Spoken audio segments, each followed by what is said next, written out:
stay there. You play to win the game. My message for the fans, we're all frustrated with where we are right now.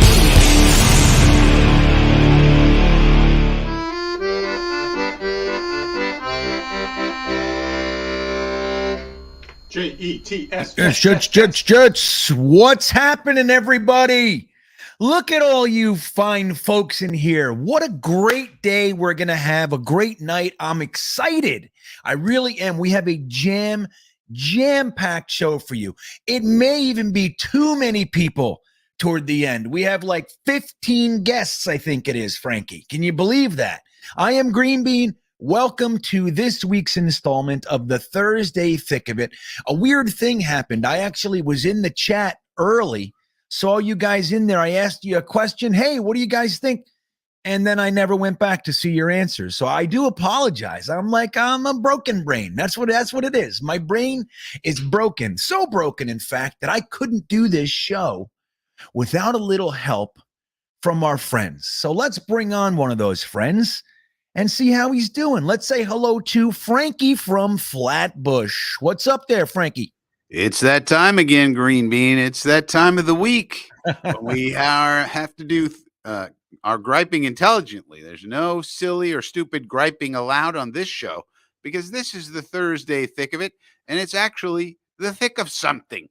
As opposed to the Thursday Thin of It, which we have to get by with sometimes in the off season. We are now in the thick of it. We actually have things to talk about. We may actually even have football tonight, if you can believe that. Yeah, I actually can believe it. Now, it's the Oakland, California, Los Angeles, Las Vegas Raiders versus the Trevor Lawrences. That's what it is. The Christian Kirks. That's what I'm calling them. The $21 million Kirks. The fighting Travis Etienne's. That's right. Exactly. The fighting ATNs. I like that. So Frankie, we have a good show tonight, man. There's a gentleman here with us. Obviously, we have Jeremy. Jeremy's always in the back managing this. He's kind of the producer, quite frankly. Jeremy, I'm going to give you a producer credit. Jeremy is kind of the producer. You guys know and love him. Jets Chaos. Jeremy is here with us. Watu2K, I'm sure will be here in a little while. But we have a guest that we have not had on yet, Frankie. It's really going to be interesting. I'm excited for us to kind of get into this with him, man. Yeah, it should be interesting. And what a show we have lined up. I mean, it is jam-packed this time. Sometimes we say, hey, this is a jam-packed show, and we have nothing. There's nothing going on, right? There's nothing going on. We just have our thoughts. And our thoughts and opinions can make up a jam-packed show as well. But Totally. for this time, it's actually true. Yeah, it is. So why don't we do that? Before I say hello to everybody in the chat, I'm just going to bring him in. He's going to hang out with us all night. So it's going to be a good time. This guy is the writer for Gridiron Heroics, and he's actually a salary cap and contract expert, if you can believe that, Frankie. So you guys are probably going to whittle off into the ether without me tonight, talking numbers and everything else. So he has that expertise, and he's also he has a brand new podcast that he's the host of for Gridiron Heroics as well. Why don't we just bring him on? Let's say hello to our friend, Mr. Max Dean. What's up there, Max? Oh man, not much. I'm so pleased to be here, guys. Thank you for having me. I feel like we're going to go from nothing to talking almost every single day. This is great, man. I appreciate it. Yeah. Well, you know, it's interesting. I got introduced to you by another good friend of ours, Mr. Lawrence Owen from Coltslaw. You guys in the chat, you'll remember Lawrence. We've had him on a few times, especially if we're playing the Colts. Lawrence is kind of my go-to guy to chat with. And you and I were guests on there, but we found out like you were kind of an expert guest, but it just so happened that you're a Jets fan. So I was like, ooh, look at this guy. I like this guy. So how the hell did you become a Jets fan, Max? What's going on there? Where are you from? So originally I'm from Western New York, right? So not really downstate. And I didn't grow up exposed to football. You know, I didn't have it handed down to me in the family. And I'm from Western New York, but I'm not quite all the way to Buffalo. So I didn't really have that hardcore indoctrination either. So I didn't really discover my love for football until college. I got some early exposure kind of at the end of high school. And then I had a few friends who were Jets fans who were from Westchester County in college. And so I kind of got sucked in with them a little bit in that 2009 season with Sanchez and Rex Ryan. That's the season that got a lot of us. Yeah. So I wasn't, but then going into 2010, I was like, I can't wait for football season. I can't wait for football season. But I hadn't committed to being a Jets fan. So I knew more about them than any other team just because of that experience. But what really solidified it was, you'll remember this, it was 2010. I went down to visit my first real serious girlfriend who was also from Westchester County. And this was right in the beginning of the college semester. So it was early fall. The Jets were playing the Vikings, and I'm pretty sure it was Monday Night Football. Randy Moss was with them, with Favre at that point, right? So I'm trying to remember exactly how it went. So because Moss was with the Patriots, but then he got traded over to the Vikings. So it was right then. I don't know if you remember this game, but anyway, the Favre game. Yeah, man. I remember this. Go on. I'm with you. I'm with you every step of the way, man. So the my girlfriend's dad at the time, and I'm like 19 years old, like college geek, just mild-mannered guy. And he's a blue-collar guy from the Bronx. He's a carpenter, big-time sports bettor. And he asked me who's going to win that game. And I was like, oh, my God, I don't know. So I just said the Jets because I knew that they had done well the previous year, but I didn't really have the context. So they ended up winning the game. We watched it together. And probably less than I really thought at the time, but I did get some points there. And so I locked in as a Jets fan. I was like, look, I'm following the Jets for the rest of the season. It turned out well because obviously that was the best they've done in a long time. But that's how it happened. That was the moment that it became official. So, yeah, that's my story. You know what it is? You know, Max, you know what that's like? You know, I'm going to equate it to something a little bit more nefarious, but it's very similar. That's like first ones free from drug dealers. You know what I mean? Like, look how good this life is. Come on. It's just fun. We're just having a good time. 2009 and particularly 2010, there are tons of people, even in this chat right now, that is the little time frame that they became Jets fans. They got locked in, and then the rug, right, Frankie? The rug just, and they've been laying on their ass just like you ever since. We had 2015, but man, you know, Frankie, when did you become a fan? Actually, I don't even know this. I don't know when you're just from New York and just were a Jets fan forever. Yeah, I mean, my era is your era, GreenBean. When I became a fan, I don't know how it happened. I probably turned it on and they were playing, and I was like, "Oh, there's my team." I guess you know how it is when you're a little boy. Yeah, right. You know, when you're a little boy, it's little things like that. But it was the Kenny O'Brien and sack exchange and Freeman McNeil and Wesley Walker and all that. And Wesley Walker was my favorite, and I locked onto that guy because I heard that. You know, here's a guy who's partially blind in one eye, and he's still dominating. Excuse me, what is happening? He's catching bombs from Kenny O'Brien and all this, right? And he's legally blind in one eye. And I just fell in love with Wesley Walker. That was my guy. But I also loved Mark Gastineau and Joe Klecko and the whole sack exchange. And we had a little game with our little sister called Gastineau, where me and my little brother would just like randomly tackle her and just say Gastineau and tackle her. And so she lived in fear for a long time, but that's a whole other story. Yeah, it gets deep. Yeah, but that was a big part of my childhood, and so that was the era when I became a Jets fan, living in Brooklyn, and we would play two-hand touch in PS207 schoolyard. That was a big thing, playing in the schoolyard, and I would have my Wesley Walker jersey, and that was it. I was hooked forever from there. Yeah, you know, it's just no matter how you got into this thing, it's a sad story. Like no matter where you came from, people are like, oh, the Parcells, we won the division and we were getting to the championship game. And no matter when it's like, oh yeah. And then the bottom got pulled out. And then the bottom fell out. That's just kind of how it is with us.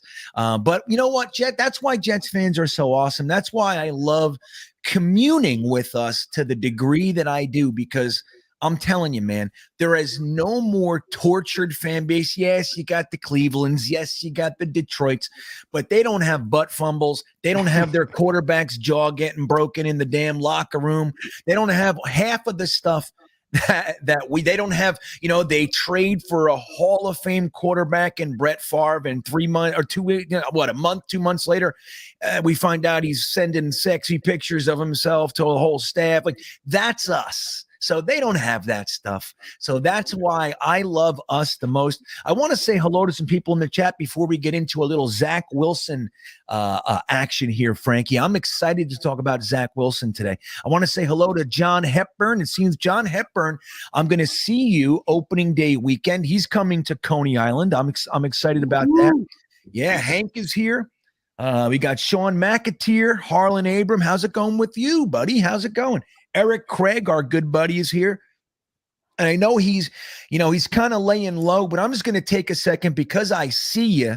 I'm going to say hello anyway. I'm going to say hello to our buddy Gitmo Bob. He's been taking a little break, but he popped in, so I'm saying hi. I see you. Thanks for being here, Bob. I'm always happy to have you. Jet King is here. It's good to see you. Look who's back in the chat. Look at this guy, Frankie. Yeah, I figured it out. Figured out how to do two things at once. Can you believe it? I know. Max, it's so funny. Like for Frankie, like he's a fun guy. He's funny, got a good sense of humor and all this stuff. But he's very he's like very serious at times, very numerical in his thinking, right? He loves spreadsheets and all that kind of stuff. So he never participated in our chat. Like he just never did. And I assumed it's because he's working. Like he's in the background, like looking up stats and all that kind of stuff. One day he pops up in the chat and I'm like, oh, he's like, yeah, I just figured it out. I'm like, oh, I didn't know you were having trouble all this time. So yeah, Twisted is here. That's right. And a lot of people say they were popping over from Joe Blewett's show on Jet X Factor. That's great, man. I actually listen to that show whenever I can. I enjoy those two fellas. I was talking with Blewett a little bit today. We're going to try to get him on here soon. I have some very, very specific questions that Joe Blewett's expertise. He's the only one. He's the one I got to ask. So we'll see how that goes. Jets Forever's Green Heart makes this one official, and we're happy. Harry's here. I spent some time with Harry and Bogachuk right here last night. It's good to hang with you guys, man. This is a good time. So let's get right into something. Obviously, hello to everybody else. I see Hawk. I see the Buffalo Jets fan. Look at that, just popped in. Buffalo, a Jets content creator himself, saying hello. He likes to say the word boys. That's another, I don't know what that is, but he says it all the time. So good for you. Good for you, Buffalo. Glad to have you here. So let's break right into this. Today was an interesting day because the media wasn't allowed into practice. This was a non-media day. So whenever that happens, we get a little bit less information than when the media is there, or even when the fans are there. When the fans are there, we get just boatloads of stuff, pictures. And I mean, everybody, crowd surfing. Richie was crowd surfing, I think. And, Sack Exchange was there, so we get tons and tons of stuff. But today was a day where the media didn't have access. So those are the days that I like to think that the Jets are really putting in the work. That's what I like. That's install day. That's when they're trying to really iron out the details of what they plan to show us. But yesterday, Max, it came out that Zach Wilson had a perfect day. Now, I'm gonna tell you, I don't know when the last time I heard anything like that about my quarterback. So Zach had a perfect day. Max, what do you think that means? How excited are you for Zach? Like hearing those positive things. And do you make too much out of the training camp? Ups and downs, great day one day, he throws an interception the next day. What do you think of all that stuff? And how you feeling overall about Zach? Yeah, I'm feeling pretty good about him, to be honest. The up and down stuff, there is legitimacy to it. How much you want to read into it, maybe that can go overboard in either direction, but it's obviously real. How you practice impacts how you're going to play. Now, when you have people online saying the real great quarterbacks never let the ball hit the ground when they're in shorts and a t-shirt or in shells or whatever. What they mean is there are days like today because nobody's perfect. Everybody in practice is always pushing the limit, trying to see what they can do, right? So Right. interceptions here or there during some practices, that's fine, right? Like, unless it's absolutely dreadful, it's not a big deal because he's getting the hang of what his receivers can do, what kind of space he has, and what works for any given play. But the real great ones do have practices like this where everything is just perfect. And now, like, that doesn't mean that he's going to be an all-pro this year, but it's a good sign. Like, you have to admit that it is a good sign for this guy going forward. You know, going back to last year, we used to do some film breakdowns. My buddy and I, we were doing a podcast, and that's kind of on hiatus because of everything else that I've got going on right now. But we were doing it pretty much. We started at the end of the season. So our first one, or one of the first ones we did, was when he came back and had that Houston game, and we were like, oof, this is rough. But when I was really breaking down what he was doing in that Tampa game, man, obviously we all saw it live, but when I went back and watched, I was pretty impressed. And he had some little flashes here and there through the other games in that tail end of the season as well. So I've always been quietly a little more optimistic than a lot of people because I saw what I saw. I don't go around waving the banner because you don't know, it's not enough, but I'm happy with what I saw, and what we just heard about in this past day has me in a good mood, no doubt. Yeah. Well, right. It's look, because we're so used to the bad news too. Like, I mean, that's just the way that it is. I mean, the bad news tends to be more excitedly handed out to us than the good news. So when we have a little good news, even trying to temper our enthusiasm, it feels pretty good. Like we deserve some damn good days too, Max. Yeah, you know man. what I mean? Why not? Why not us? And Frankie, I heard a comment the other day. Somebody said, I think it might have been on the radio. Maybe it was Jeremy. I don't even know where it came from, but we don't really look at quarterbacks that have been in the limb, let's say Tannehill, just as an example. Nobody's taken his training camp days and dissecting them like they are with Zach Wilson or just the New York Jets in general. And I think that was a really good point. I think we are kind of microscope types of people, the magnifying glass. That's kind of who we are. But what do you think of the Zach Wilson perfect day and everything going on with him so far in training camp? Well, I like to look at it in a continuity. I mean, so everything from the end of the season, basically, toward the back end of last season into the off season, what more could you really ask from the kid? I mean, he did everything that we would have wanted him to do.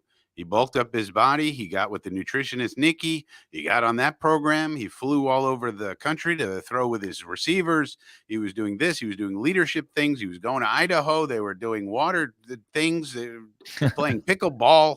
I mean, you name it. They were having s'mores over the campfire. They're bonding. And then he comes to camp and he's handling the media. And he handles the whole thing with his ex-girlfriend beautifully, and everybody loves that. And he handled it wonderfully. And then he tells the media, we don't listen to you don't know 98% of the things that go on in this room. And then he tells them, who's scrutinizing me? I don't read you guys. Only guy scrutinizing me is Flacco when we have our ping pong tournaments. That was the best. That's the best. I mean, and now he's having perfect days and he's stacking good days back to back. So what more could you really, at this point in time, ask for? I think he's done everything we could have possibly asked a young quarterback to do. So I look at it like that. And then the scrutiny, I do think that all new quarterbacks get this kind of scrutiny. There was a report out of Pittsburgh, right here in Pittsburgh where I am, that Mitchell Trubisky is struggling mightily in camp, like doing these certain drills. He's like 0 for 16. Wow. For 16 on certain passes and certain drills. And that's a veteran quarterback, Mitchell Trubisky, who's in year 5 or 6 or whatever he is. And so when you're a new quarterback, and Trey Lance, I saw somebody say has something like 45% or something in camp so far. So all these young quarterbacks, I think they get this sort of similar scrutiny, and Zach will until he proves he can do it in the games. But so far, I look at the whole thing from the end of last season to now.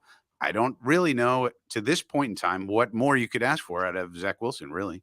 Yeah, and that's, it's like I think the word continuity is a good one. I mean, this is the first time in Zach, well, it's a short career so far, but we get to see him now with knowledge of a system, not learning a system. And you look, they add wrinkles, they change things here or there, but the basic, offense itself, Zach knows it now. I mean, he's now been in this over a year. He had the entire offseason to kind of gel with his teammates. This is now year 2 with guys like Corey Davis and Michael Carter and Elijah Moore, while still adding guys like Garrett Wilson. There's a lot to really be excited about, man. Now, there's something here. What did I just see? So Joseph Schwartz. Now, I'm just going to, this is organic. I have no idea what he's talking about, but I'm a little excited. Does anybody know? He says, did you guys just hear what Chris Sims said about Zach? Do either one of you guys know? Max, Frankie? No, but if it's negative, then you might want to pay attention. We all know Chris Sims has been a big supporter of Zach's from the beginning. So if he's like souring on him, then you might want to take note. I don't know if I haven't heard. I don't know if it's negative or positive, but if it's positive, that would just be a continuation of all the things Chris Sims has said. He seems to like Zach. What, Max, did you see it? I haven't seen it. No, we did a recording earlier for the podcast, and I was doing everything. Then I spent some time with my kids, so I haven't checked the news. But I'll tell you this: I would be absolutely stunned if Chris Sims says anything negative about Zach Wilson right now. Like, I vaguely follow him a little bit, and he is really high on it. Like, he wants to be right about that one. Like, he wants to hold that up like he holds up the Mahomes and everything. And there's no way that he's saying anything bad. I'm sure it's probably some statement that has him as, like, a future Pro Bowler this year or something like that. Yeah, well, right, man. And you're so right. He wants to be right, because last year, 99 out of every 100 people that analyze anything in the NFL had Trevor Lawrence as QB1. One guy came out and said something different, and it was Chris Sims on Zach Wilson being quarterback 1. And I mean, people were even saying, myself included, look, this is just being said, to get clicks, shock value. But Chris Sims, as we know, it's not really his gig, the shock value thing. And he does go out on a limb. He's not just falling in line. He seems to do his own research, and he has his own evaluations and all that kind of stuff. So the fact that he does like Zach Wilson, it was actually a little nod. This is somebody that kind of knows their stuff. He wasn't the best quarterback in the NFL or anything like that playing, but as far as knowing the game, Chris Sims is kind of one of those dudes that you want to listen to. But I'm really curious if Frankie, if you want to look that up, maybe Wat2K has it. I see Wat2K's in the house. He's leaned back. He's kicking back. He's drinking orange wine. That's what he's doing. But if anybody wants to tell me what that is, I'm really curious. So let's jump over to this one real quick. Jerome Stacks just kind of steamrolling everybody. He says, hey, Klecko should be in the Hall of Fame. Max, what do you think about Klecko? I know it's before your time. I mean, Frankie and I, we're, little bit older. I'm just going to say it, Frankie. I'm sorry. A little bit older.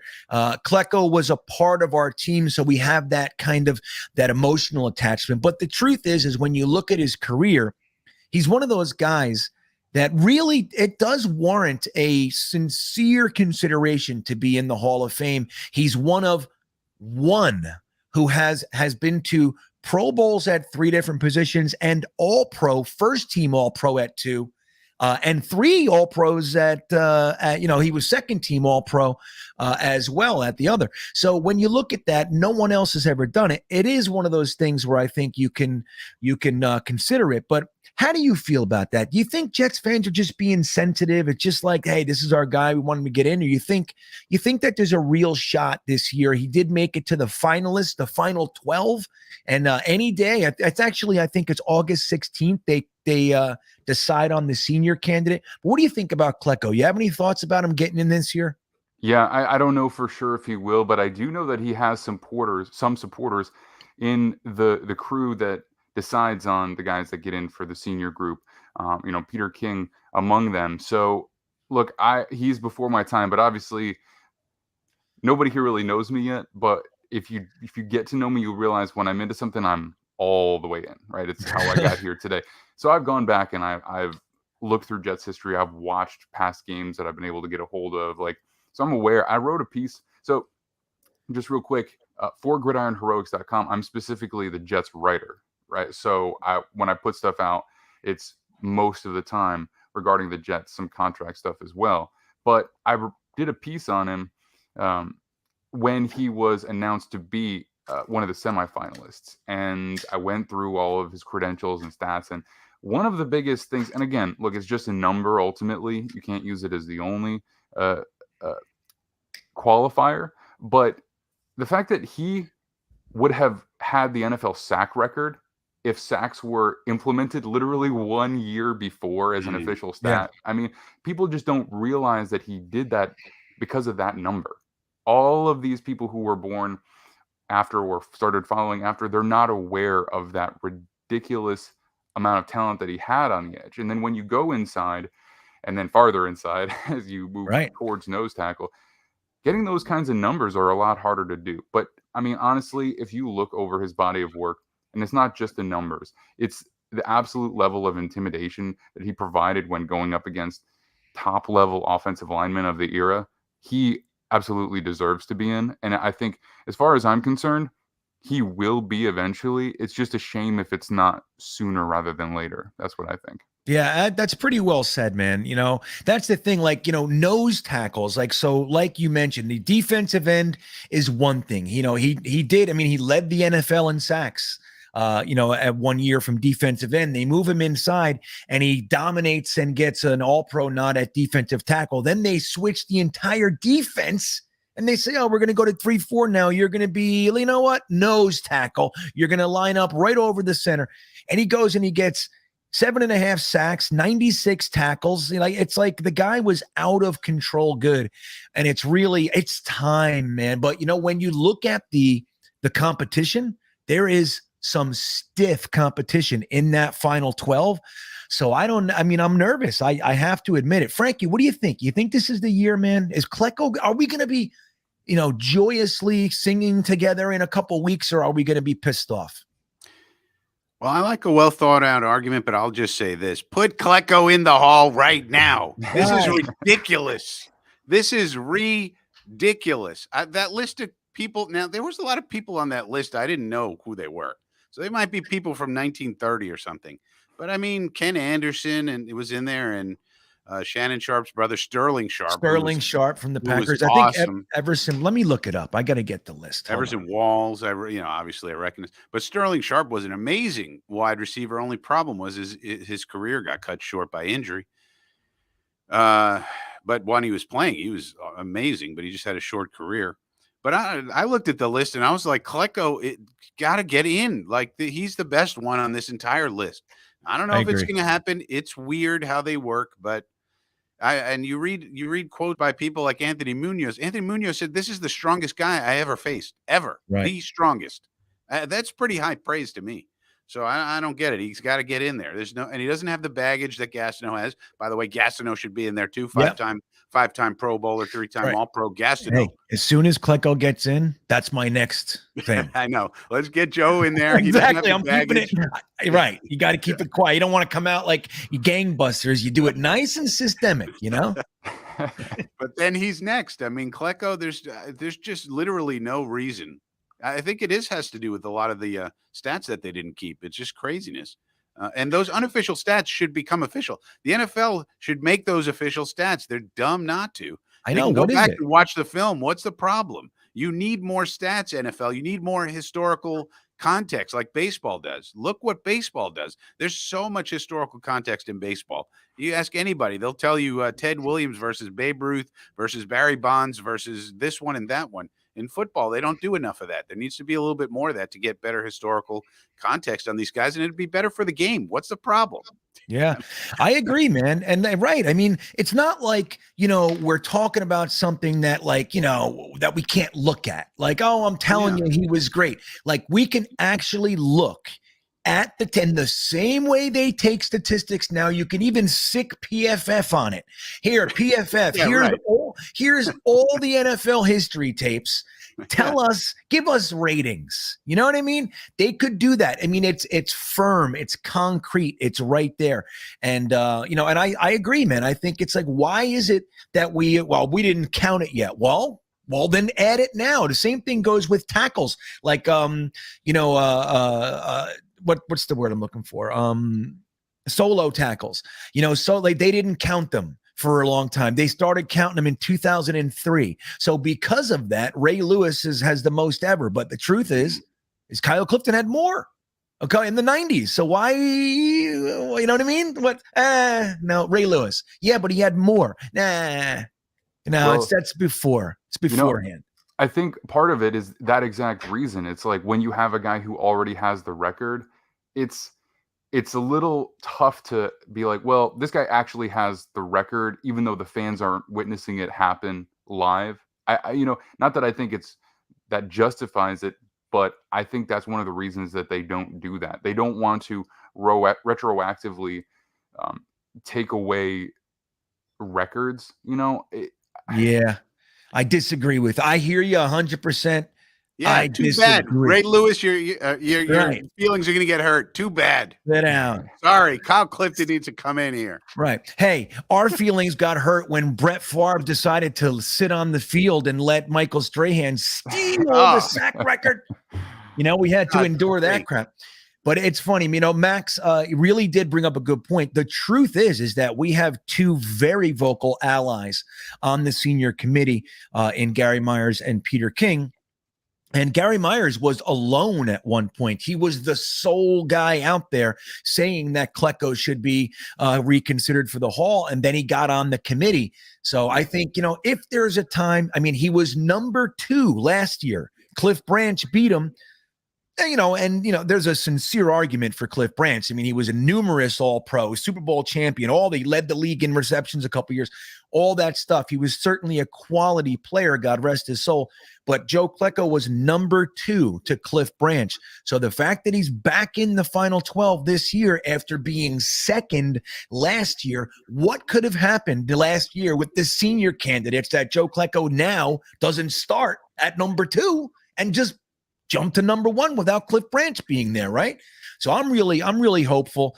Ryder, the Talons PA, he says Klecko's a big reason he's a Jets fan. Yeah, a lot of us, man. A lot of us. Now, for me, it really was Gastineau.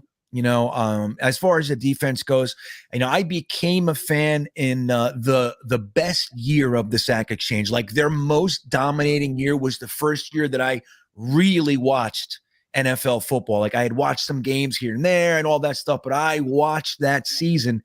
And that was the Sack Exchange's most dominating year. And just the way Gastineau danced around, my little 10-year-old heart couldn't handle it. I was like, oh, my God. Yeah, I love that. I love the Reggie Jacksons, the Mark Gastineaus. I loved anybody who made a big show of things. I love that whole deal. Reggie Jackson was one of my favorites. So he was probably why I became a Yankee fan back in the day, because he was doing that sort of thing. It was fun to watch him. Now, Frankie, do you remember the Reggie Jackson candy bar? Do you remember it? The Reggie bar, the orange wrapper. It was round. Circular. It was orange. round. I remember it. Yeah. Hell yeah. I remember. I loved it. Now the Reggie bar went into nothingness and Baby Ruth stayed around. But I don't know. I was a big fan. I think it was, if I remember correctly, it had nuts and crunchies. It was like a caramel Nestle Crunch with nougat. It was really good, man. We got to bring that back, Frankie. We got to get an Aaron Judge bar. We need like a Judge candy bar. Right. Hey, he'll have it soon. He'll be on the Wheaties box any minute. So, guys, I want to remind you, we are here with Max Dean, the writer for Gridiron Heroics. He's also the podcast host for Gridiron Heroics as well. We just learned he's actually the Jets writer for Gridiron Heroics. I find that very hard to say, and I apologize. Gridiron, I got to say it slower. Gridiron Heroics. There you go. And Max Dean is he's an expert on salary cap and contracts. So we're going to get into some of that today. Again, I can't wait to see Frankie and Max just kind of, open up the can of numerical wonderment. I'm a little excited for that.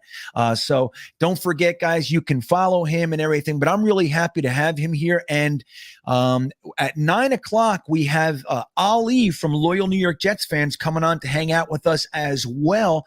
And I'm not sure if you've heard, but a couple weeks ago, Frankie and I were telling the world that Ali should be the guy to replace Connor Hughes at the Athletic and all this kind of stuff. And then it turned out somebody did reach out to Ali and he got a job with the New York Giants. So we couldn't be happier. We're going to get some details with Ali when he comes in here, and Max is going to hang out with us all night as well. And obviously we have Watsuke coming on a little bit later, and Jeremy is here with us as well. So now getting back to Zach, I see a few things here. They were saying that, where was it? Harry said that he's got the biggest jump. So he's going to take the biggest jump, I think is what he said. The Zach Wilson and Trevor Lawrence. So look, we're hearing that out there right now. There are some people, Bart Scott kind of got into a little bit of a scuffle on a show with that lady Molly, whatever her name is. He was defending the Jets and saying, look, Zach Wilson should absolutely have a bigger jump than some of the other guys. Trevor Lawrence in particular, because Trevor Lawrence is now, he's learning his third system in 3 years. So, as good as Peterson may be with quarterbacks, the truth is that Trevor Lawrence is learning a whole new system. So Zach Wilson, second year in the system, strongest arm in the class. Joe Douglas did a great job, with the offensive line and getting them some toys, revamping the tight end room, the running backs, Garrett Wilson. So there's every reason to believe that if Zach Wilson is actually a football player, like if he's a football player, he should do very well. And then, like Max said, he had a good end of the season last year, Max. So, what do you think? You think as far as second year jumps outside of fandom, you think it's real? Well, yeah. I mean, second year jumps are absolutely real for a lot of reasons. And I think even more so for rookies who are going into their second year, but even true just for veteran quarterbacks who go into their second year in a system with the same coaching staff, And look, as far as the continuity is concerned, just to me, it feels like this is the most continuity the Jets have had since 2008, 9, 10, that era, because they hit on a lot of guys who became the core in that 2006, 2007 draft, and even 2008 a little bit. But, and those guys were around for a while. And then ever since then, it's just been turnover. But for Wilson, he's got so many important pieces coming back. So whether it's the voice from the head coach, whether it's the offensive system and the offensive coordinator, whether it's some of the receivers coming back, some offensive linemen coming back. I mean, we're not perfect. We're not perfect in every position, but the fact that all of these guys are coming back and developing, that is going to go into that second year leap that they're talking about. It's not just him getting better. That's a part of it.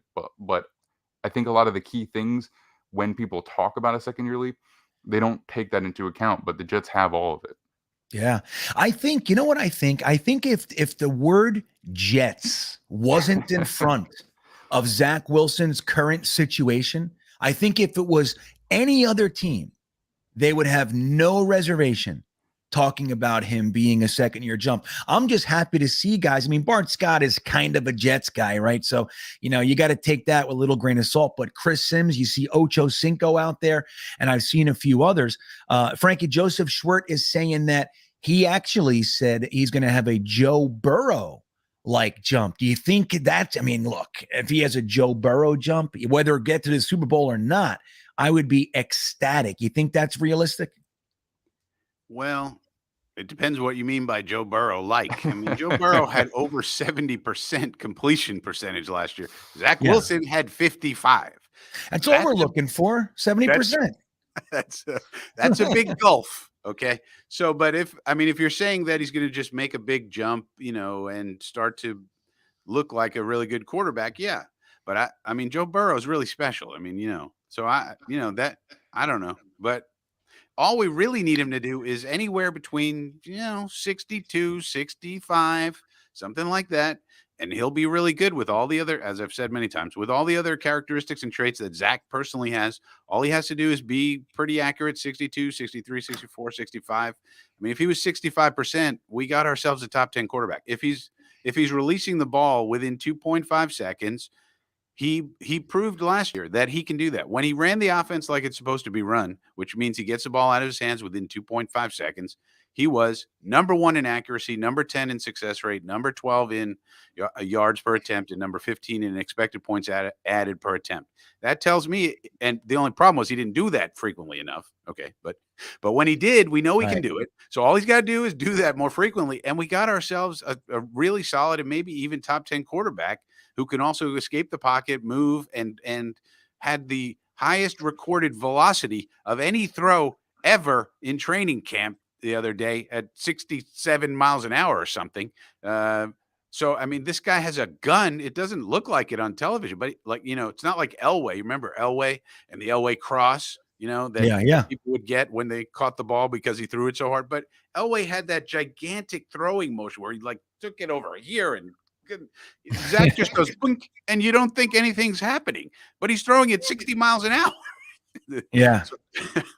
So all he's got to do, he doesn't have to be Joe Burrow. All he's got to do is be an efficient, effective quarterback, and I think that's totally reasonable to expect.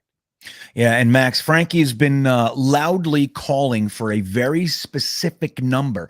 If it happens, the Jets will be a success. Frankie, what do you got there? Talk to Max about your number and why. Just a simple number. I mean, if he hits 65% completion percentage, all the dominoes fall into place because of all the qualities he has. We know he has elite escapability. He has good running ability. He's going to get outside the pocket. We know he can throw the ball down the field, unlike other people. I don't want to bring up Tua because then the Tua-anon people will be in the chat. Tua-anon. Chastising me. That's an actual thing. I like that. I never heard that before. That's good. Unlike some people. And if you look at it, I mean, because, like Tyreek Hill's been talking about Tua being the most accurate quarterback in the NFL, A, that's incorrect. And B, even if you look, and he's more accurate than Patrick Mahomes. Well, actually, their career completion percentage is exactly the same. It's almost to the 10th number. But the problem is that Patrick Mahomes has an adjusted net yards per attempt of like 7 plus 8 in some seasons. And Tua is down at 5, which is average to below average. So in other words, Patrick Mahomes is stretching the field, and Tua to date has not, even though they have the same completion percentage. So they're not the same quarterback, at least to date. But Zach's not going to have that problem. Zach can stretch the field with anybody. And so and he has everything else. So if all he really does, if he's accurate to the tune of about 65%, all the other dominoes start to fall, because then you can't give us a heavy box then. Because the number one predictor of running game success is running against a light box. How do you get a light box? You have a good passing game. How do you have a good passing game? You complete passes at a high percentage. So, all the dominoes start to fall if Zach is accurate. Yeah.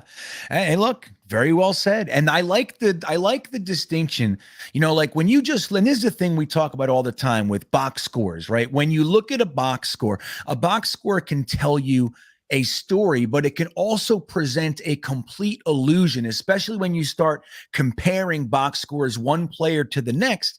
And like you said, so you have these accurate quarterbacks, but one guy's accurate from 15 to 25 yards, and the other guy's accurate, Sam Darnold the first few games of the season. He was very, very accurate, but he was literally, I think his average pass for the first 3 games was like 3 yards, because he was throwing it behind the line and all that stuff for the 5 yards. And hey, it's still accurate. Right. So when you're looking at it, but the truth is that somebody is having a significantly greater impact on the game, even though the numbers might look the same when you're talking about completion percentages and all that sort of stuff. Now, I'm going to get into there's a couple of comments, Ryan Jett talking about Molly, and Molly being the host that tried to get under Bart Scott's skin. And he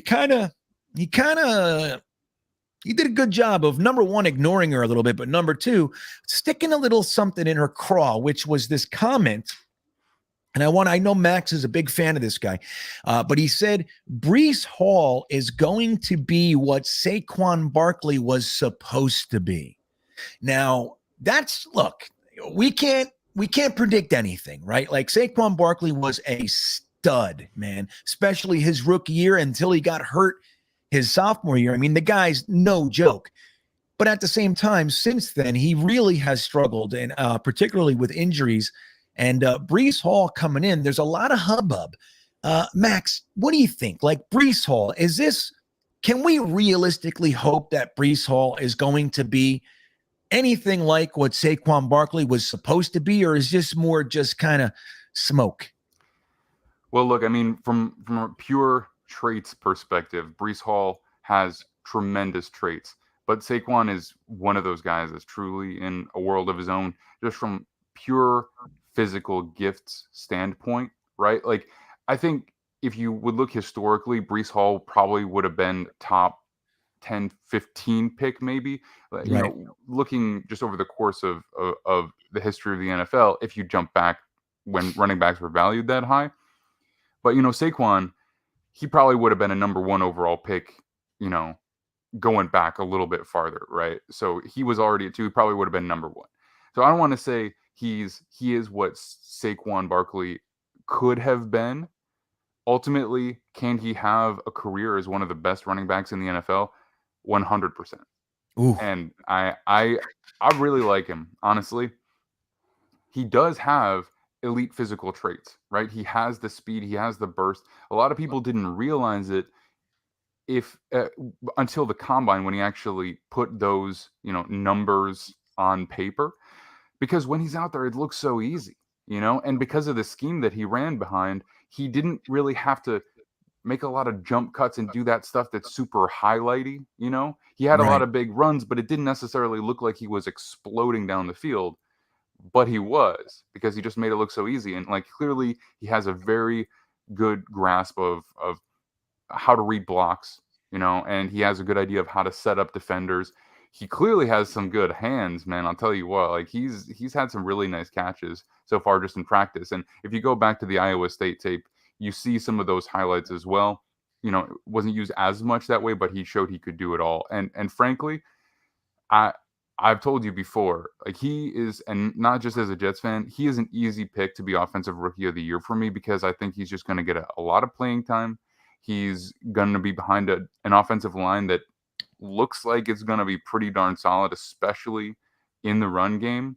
And, you know, running backs, they get a lot of play, you know, early as rookies, more so than a lot of other positions. So he's easily my favorite, and there's just nothing to not like about the guy, honestly. Man, offensive rookie of the year, Frankie. Do you hear this? Do you hear this stuff coming out of Max's mouth right now? And an easy pick for offensive rookie of the year. For me. I want to hear. What's that, Max? Go ahead. For me, I'm just saying, for me, he's an easy pick. Yeah. Well, dude, I'm telling you, I love hearing it. And I really love I love the pick. I love the gumption. Hey, would you mind turning the light on? I'm having light. Sorry, hold on. Yeah, please. But can you turn the light on up there for me? Sorry, guys. Yeah, I don't know if you've noticed it, but like, you know, I'm all dark, so my light's like, it keeps blowing up and doing all this weird shit. So, no, but I love hearing it. I love the idea. And again, I love that the Jets had the gumption to do it. Not only use a second-round pick, a high second-round pick, but just to ensure it, threw a fifth-round pick at it too. You know what? We can get on the board, or I'm sorry, on the clock right now. Just give the fifth. I don't need it. Just go up there and get our guy. And I love it. And that's not a shot at Michael Carter or anything. I happen to love Michael Carter. You know, his personality and all that is just the best. I think he might be my favorite personality on the team. But as far as talent, Michael Carter's got boatloads of talent that I really love having on the team as well. And like you mentioned, in the passing game, he's effective. Michael Carter was he was like somewhere in the middle with the pass protection. It's something that he showed that he can do. So I really love the tandem of these guys. But Frankie, what do you think about offensive rookie of the year? You think this Breece Hall guy, you think it's possible that we can use a second-round pick and get the offensive rookie of the year here with Breece Hall? Well, we know he's going to get the volume, right? So, I mean, we're going to be a run-heavy offense like every West Coast offense. We're going to want to run, and he's going to get a lot of volume. And the fact of the matter is that one of the reasons he's such a perfect fit for our offense is because he has the ability to do what's called a three-way goes at the line of scrimmage. So whatever angle you choose to take, he goes the other way. Sounds simple, but you can't do that without keeping your shoulders square to the line of scrimmage, and many running backs cannot do that. He has the rare ability to do that. That fits right in with our offense because our offense is designed, even in the passing game, whatever you choose to do on the defense, we do the opposite. You want to shade us to the outside? Great. We'll go to the inside. You want to shade us on the inside? Great. We'll go to the outside. We got choice routes. Whatever you choose to do, we make you wrong. And Right. Breece Hall fits right into that. He fits right into you want to cheat on the inside? Great. He goes to the outside. You want to cheat over here? He goes over there. It sounds simple, but it's very difficult to do. He has a rare ability to do that. That's one of the reasons we were so aggressive to try and get him, because he fits everything we want to do. He can pass protect just fine. He can catch the ball out of the backfield. He's going to get yardage. He's going to get touches. He's probably going to get touches toward the goal line too, because he's big. We're not going to, Michael Carter will get his chances too, but there's no reason to take him out at the goal line, so he's going to, that's a big chance to get touchdowns, and that feeds into the rookie of the year thing. So I think there's a good chance. I mean, wide receivers are the only people who are ahead of him, really. You could think about Drake London and Garrett Wilson maybe, or, any Olave, all the receivers that were taken. But receivers are, hit or miss. And also in the first year, it's tough for wide receivers to get going. So that's his main competition. So I think there's a good chance.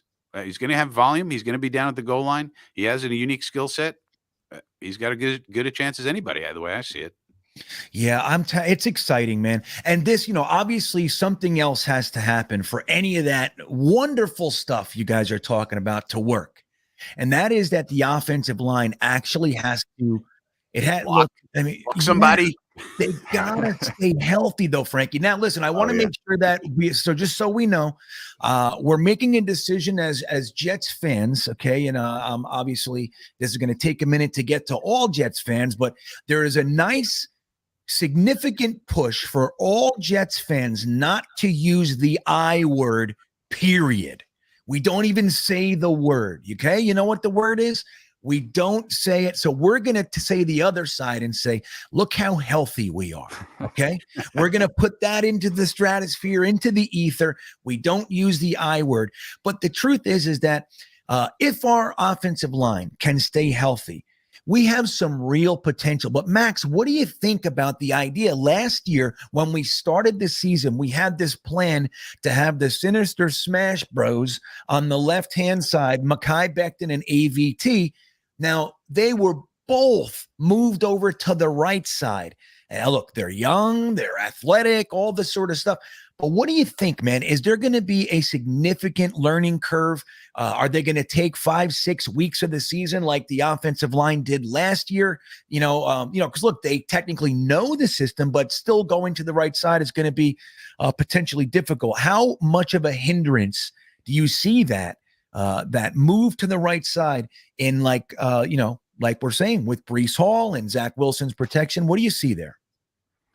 Yeah, well, I think to answer that, we will have to answer another question, and that's how effective can the run game be? Because when you're talking about the run game, the switch from left to right, it's a little different, but it's not, I don't think it's really that big of a deal. And if they can be extremely effective in the run game, then the number of true pass sets that they're going to have to take is significantly less.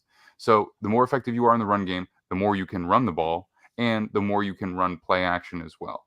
That's really going to help the right side in terms of really perfecting their technique, coming out of a stance on the opposite side.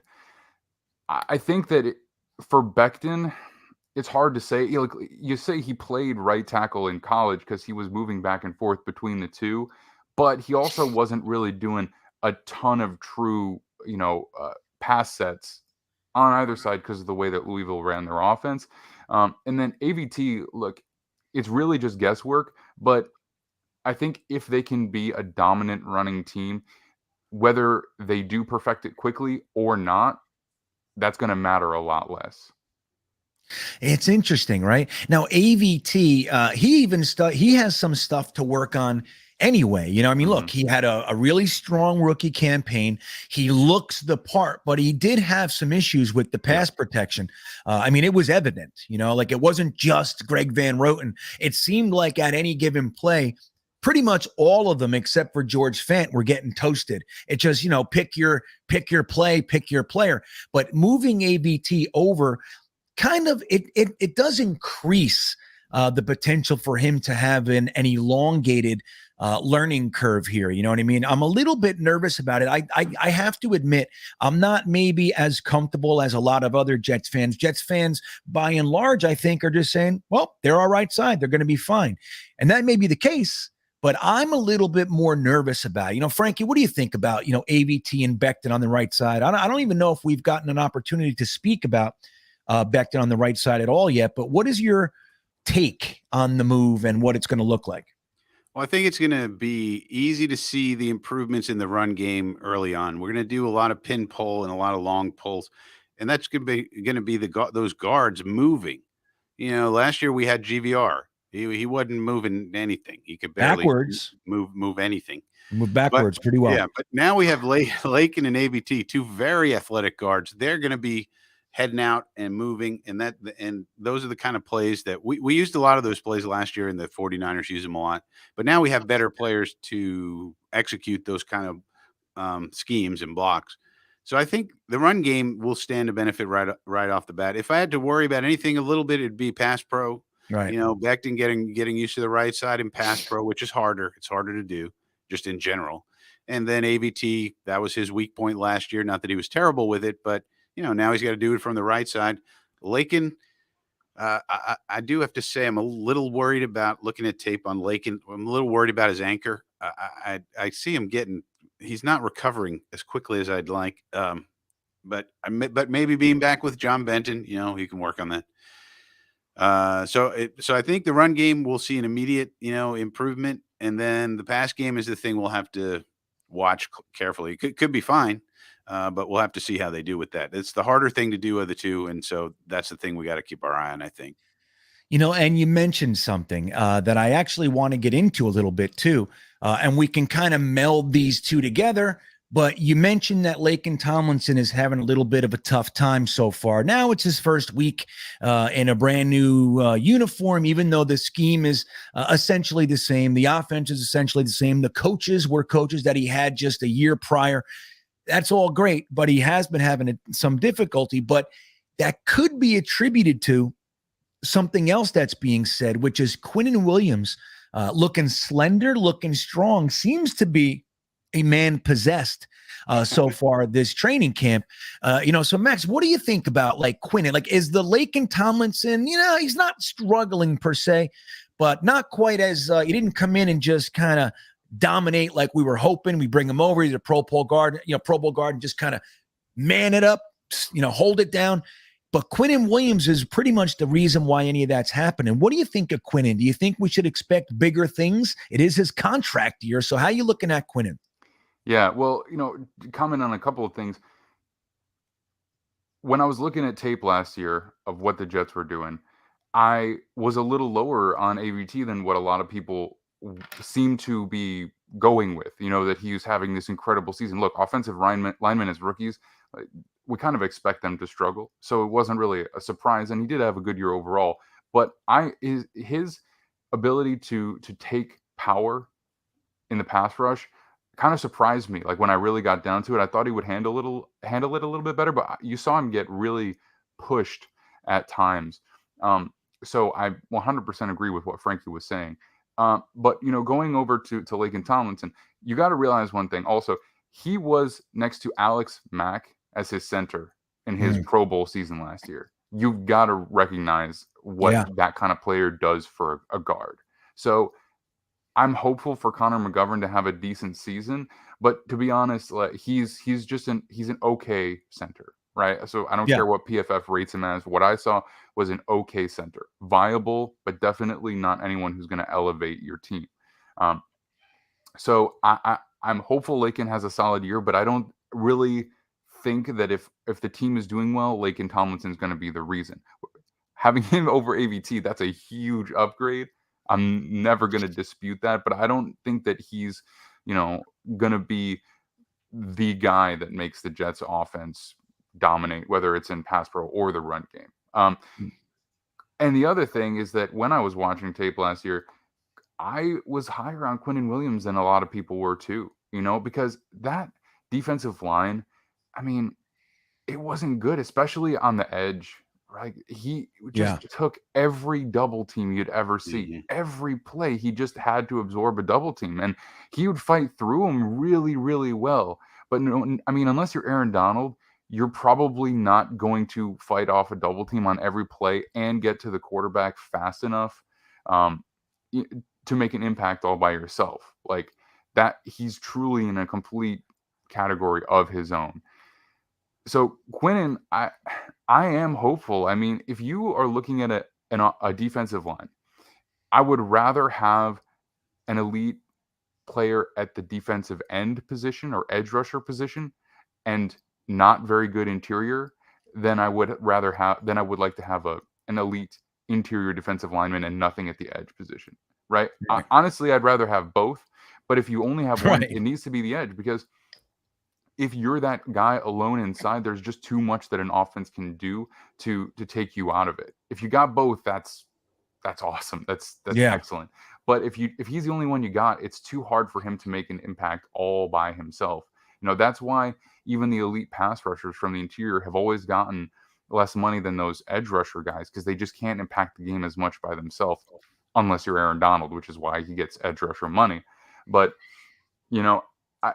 I don't want to put anything out there like Quinnen Williams going to have an all-pro year or anything like that. But I think people will genuinely be surprised about how impactful he can be when he does have those guys around him. I know that some people view that as a negative, but honestly, it's just what it is. That's how it is from the interior defensive line. It's just a fact. You're so right though, man. Like, the fact that you're the one piece of the defensive line that they really have to focus on, like you said, like most of the time when you stick two professional NFL offensive linemen on somebody, most of the time it's going to work. You know what I mean? Like, it's just, which is another reason, by the way, why Klecko should be in the damn Hall of Fame, everybody, because he dominated that. But anyway, it's really good points, and I think, the McGovern thing is interesting because I don't hate the player at all. I like him, but I think you said it perfectly. He's good. Now, we don't know what I mean. Maybe Laken Tomlinson and ABT settle in to such a degree that they, as a unit, the three of them, the interior of that line is just unmovable. And that's very, very possible. And hopefully that's what we see. But, Connor McGovern, he's just good. Like I don't know. I'm not too excited about him. But I'm more excited about him than having some of the guys that we've had at the center position over the past few years. What was not Brandon Shell? What was the other guy? Long. What was the guy, Frankie? Remember the guy who couldn't snap the ball? We got him from the. I erased him from my memory. Yeah, sounds like it. There's been a slew of them, After Mangold retired, then we had Khalil for the one season that was pretty rough. That was good. Then they had a couple of guys that. I mean, there was the one guy who was like a tackle, but also played center as back. It was an ugly stretch. Yeah. It was bad. Well, who was the guy? I think his last name was Long. We had him for 1 year. We gave him a nice big contract. Somebody in the chat remind me.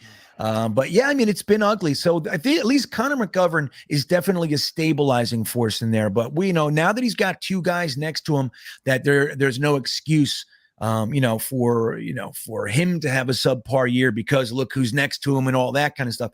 I think I'm really expecting to see him at least be just solid. Like you'll want a solid guy right in front of your quarterback. Jets Chaos checking in. That's Jeremy saying hello. He says, Frank and Beans better than cats. Look at that, Frankie. What do you think of that? Better than E.T. I don't know, Frankie. These are weird. These are weird comparisons that Jeremy's making. What are you talking about, Jeremy? Cats and E.T. I know. I'm trying. Neither of those are foods. You think Jeremy would have compared us to certain hot sauces, right? So he says Thursday nights are special for all of us. Breece Hall, rookie. of the year. I'll tell you what, last year, Jeremy, he's a God bless him, right? Jeremy was talking about 4,900 yards or 4,600 yards, I forget, for Zach Wilson. So he's an excited guy, and you got to give it to him. He likes to get excited. But the truth is that Breece Hall, I do, just like Max and you were saying, Frankie, I think that, he's going to receive a really large portion of the running plays. And I think that, with that said, if he does stay healthy, which he's going to, I think it's a viable conversation. It's real, So thank you, Jeremy. Jets Chaos. I appreciate it. Guys, we are here with Max Dean, the writer for Gridiron Heroics, also the podcast host for Gridiron Heroics. Having a great time. That first hour flew by, but now we are about to bring on our second guest. Oh, he just left. So when he comes back, he was here for a second and he popped out. But we're about to bring Ali of Loyal New York Jets fans on as well. Now, guys, what's going on in the Raiders game? Anybody know? Frankie, Max, you got it on? My wife put it on. I can't see it. I got it on here. There was an injury to Tyson Campbell. I don't know if we have an update, so he went down. But I think it's 3-0. They got Jared Stidham in at quarterback. The legendary Jared Stidham. Jared Stidham. Hey, that's Jamal Adams' first. I think maybe it was that was one of Jamal Adams' 2 interceptions in the first 3 years of his career. Was Jared Stidham? Yeah, but now we're finding out he had all kinds of messed up fingers. GreenBean, his fingers. That's the excuse now. Jamal Adams. Yeah, he's going to have finger surgery. He's going to need a cast on there. He's got terrible fingers, GreenBean. What happened to his fingers? How come we didn't know about this? He's got all kind of finger problems. Is it like Brett? Is it like Brett Favre's torn bicep that we just didn't know for the whole last 6 games? He was hiding it. He was gritting it out, GreenBean. He was, he didn't want Iron Man. He didn't want to have surgery. No way. I'll go out there with no fingers. I don't care. I see. So he's an Iron Man. He sacrificed for his craft. Right. I get it. Until he got paid. And then as soon as he got paid, all of a sudden he needs all the surgeries in the world. I need finger surgery. Yeah. That's what I need. Yeah. Well, hey, so maybe that is what it is. Hey, in Jamal's defense, he did get a couple interceptions last year. Maybe he shook off that bug because boy, oh boy, was it fun. Jeremy used to, anytime Jamal Adams was playing, I would get just a barrage of texts every time Jamal Adams got burnt, dropped a pick. He's like, he did it again. It was like this excited stream of texts from Jeremy every time Jamal Adams was playing. So, hey, as far as the man goes, at least he shook off that little monkey on his back, you know what I mean, about not being able to get an interception. So, guys, we are about to bring on our 9 p.m. guest. You guys know and love him, but we have big questions, big questions. I'm dying to know some details on the up-and-coming awesomeness of his life. Let's bring on and say hello to Ali from Loyal New York Jets fans. What's up, Ali? How you doing? I'm doing good. How are you, man? Doing all right. So, Ali, this is Max Dean I think you might be to your left on the screen. That's Max Dean. Max Dean, that's Ali. How you doing, brother? Nice to meet you. Yeah. So, Ali, thanks for coming on, man. It's Frankie, really good to Frankie, see you. how are you? Oh, Frankie. Ali. Sorry, Frankie. I'm excited to have you on, man. It's been a little while. The last time we had you on, you were covering the Senior Bowl. You were nice and tired in your hotel room, giving us some detailed notes and everything, which was awesome. But Ali, you had a major event take place in your life, and you've been working really hard for X amount of years and everything, and something kind of popped for you. I don't want to mess it up. I said that you did get employed by the Giants. I hope I didn't get that incorrectly, but if you wouldn't mind telling everybody what's going on, man. What is this new job that you landed?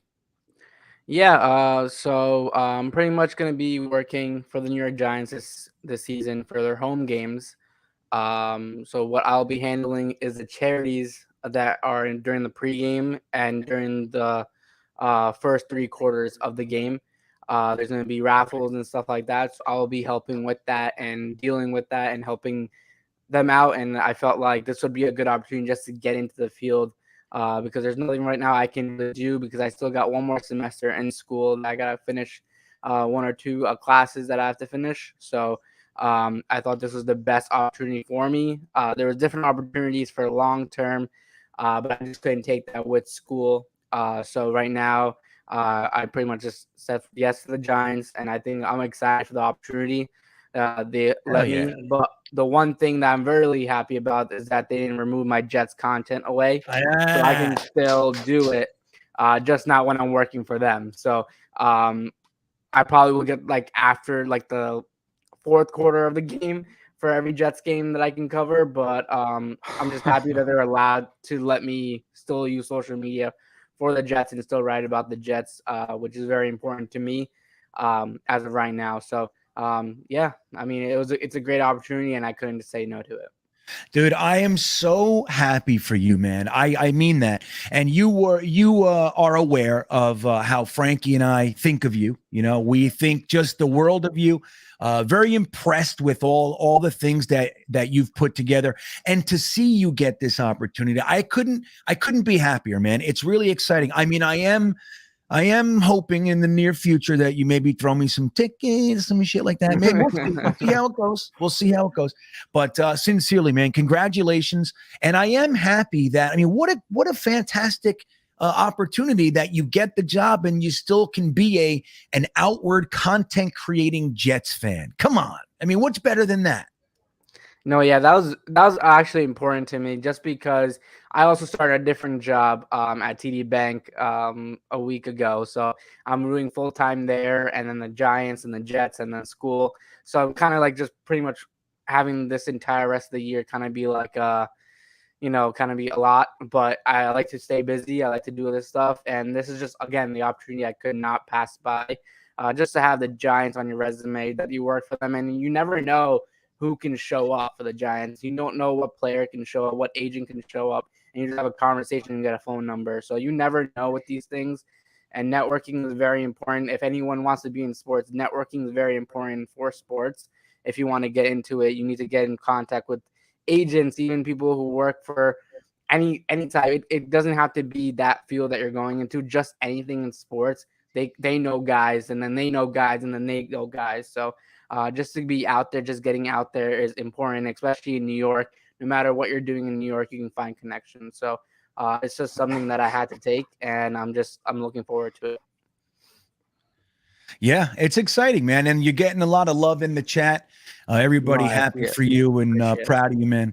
Dave Echeverry says, I'm swinging the meat tonight with guests like Ali and Max Dean and Frankie. Look at this panel, Frankie. This is exciting. So the center I was talking about before, right before you came on, Ali, I was trying to remember that center that Mike McCagnon went out there and gave a nice free agent contract to, and I remember he was over Sam's head. He was rolling balls and shotgun, just rolling it down the field to Sammy. And we ended up cutting him after 1 year. The guy's name was Spencer Long.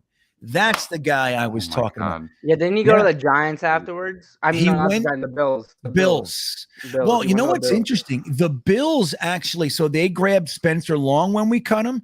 They grabbed Brian Winters when we cut him.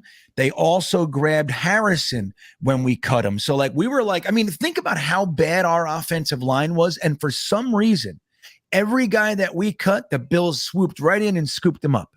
So they got GVR too. They took GVR. They did? Yeah. What is that? They love our scraps. It's obvious. Our roster is way better than the Bills roster, and they have to take all of our scraps, right? Oh, maybe not. But still, it's funny. I think, you know what I think it might be? I think that they're taking our scraps for their depth. You know what I mean? Like they're taking our starters for their depth. Right, exactly. Yeah. That's what it is. That's what it is. So, guys, we are here with Max Dean from Gridiron Heroics and Ali, loyal New York Jets fans and the New York Giants, in addition to TD Bank. He's all over the joint, and we're excited to have him. So, Ali, we were talking about a few things. We were breaking into, we were talking about the offensive line, and we kind of broke into a little bit of Quinnen Williams, and he's getting some positive reports. Seemingly, he's just kind of unstoppable right now. Now, we all know, take it with a grain of salt. But what do you think about Quinnen this year, man? Do you think that he's going to – it's a contract year. You think he's going to come out and have his best year? I got guys in the chat saying 16.5 sacks, stuff like that. What do you think, Ali? Where do you place Quinnen this year, buddy? With the presence that they have on defensive line, I could see him putting up stats. I can see him, if he stays healthy, and it is obviously, you just said, contract year for him. But, it's about what system he's in. And I think Robert Saleh loves the pass rush. He likes getting the pressure, and he likes guys like Quinnen Williams. You also got Jermaine Johnson coming there. You have Carl Lawson back. Quinnen Williams, perfect to get in there and make some noise. John Franklin Myers, you can't forget about him. He's going to be a guy that everyone overlooks in the NFL besides Jet fans. And, you got to look at him because he's a force of nature. He's going to be out there making plays. And seeing Quinnen Williams play the way he is in practice so far and the positive vibes that he's getting from all these reporters is very important for his confidence and to show that he's ready to go. And this defensive line is no joke. They're ready to come out and be all over your quarterback because they're going up against an offensive line, which is pretty decent. It's pretty damn good the way Joe Douglas has built this offensive line. That's a good offensive line they're going up against every day in practice. So just to put that in perspective, we need to say that, okay, Quinnen Williams can be good for us, and he could be a playmaker because it's still a saying that defense wins championships. So we need that pass rush to come in, and Robert Saleh's defense depends on pass rush. It depends on getting to the quarterback. So just putting that in perspective is that if Quinnen Williams can have a good year, that means Carl Lawson had a good year, John Franklin Myers had a good year, and Jermaine Johnson had a good year. So that means the entire defensive line went off this year. So, all of them are getting positive vibes for the Jets so far. Again, it's early on in training camp. There's still a lot to go. And with the Jets curse, it's always injuries that come around week 3 of preseason. So, we got to just take this with a grain of salt first now until they're on the field. But right now, that's the most you can expect and should be happy at what's going on at Florham Park. Yeah, well, and look, Ali, I gotta tell you something, buddy. I didn't tell you before it, so you said it, but we're gonna let one slide. But as a collective, Jets fans have agreed not to use the I word. We can't use it. Okay, we're just gonna. If we want to say something, we'll say something like "we're gonna remain healthy," something like that. Okay, no more I word, man. I'll tell you what though. Yeah, but you see it going on. Part of football. Yeah, I know what, and we don't want it to be part. You know what? You know how like there are teams that are just snake bitten, right? Like there's just that year that the bottom falls out with that stuff. The Jets have been stuck in that snake bitten bubble for years, right? For years. So maybe, just maybe, this will be a year that most of our players actually play most of the games. Could you imagine? What would that even be like? If all of our players actually showed up for 16, 17 games like the old days, like the Kyle Cliftons and Mo Lewises of the world, they just played every day. Oh, my God. I can't We're even winning every game. We're winning every game if we're healthy. We're winning every game. See that? I like that. Well, and Ali, you brought up the word pass rush, right? So you brought up pass rush. We're talking a little bit about the inside with Quinnen Williams, and we think that maybe if he has some guys around him, maybe just maybe he can finally have that impact, not being the only person on the defensive line that offenses have to account for. With Carl Lawson coming back, drafting Jermaine Johnson and Michael Clemens, we signed Jacob Martin. We're moving JFM inside, like you said, and we even, we still have Sheldon Rankins. We got Jonathan Marshall, and we even went out and got Solomon Thomas, who is familiar with Robert Saleh. But Frankie, I'll bounce this to you first. Pass rush. If you had to pick a guy that you thought was actually going to be kind of the face of the Jets pass rush this year, who do you think it's going to be?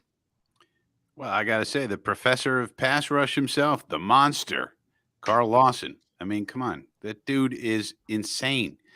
He's beating everybody.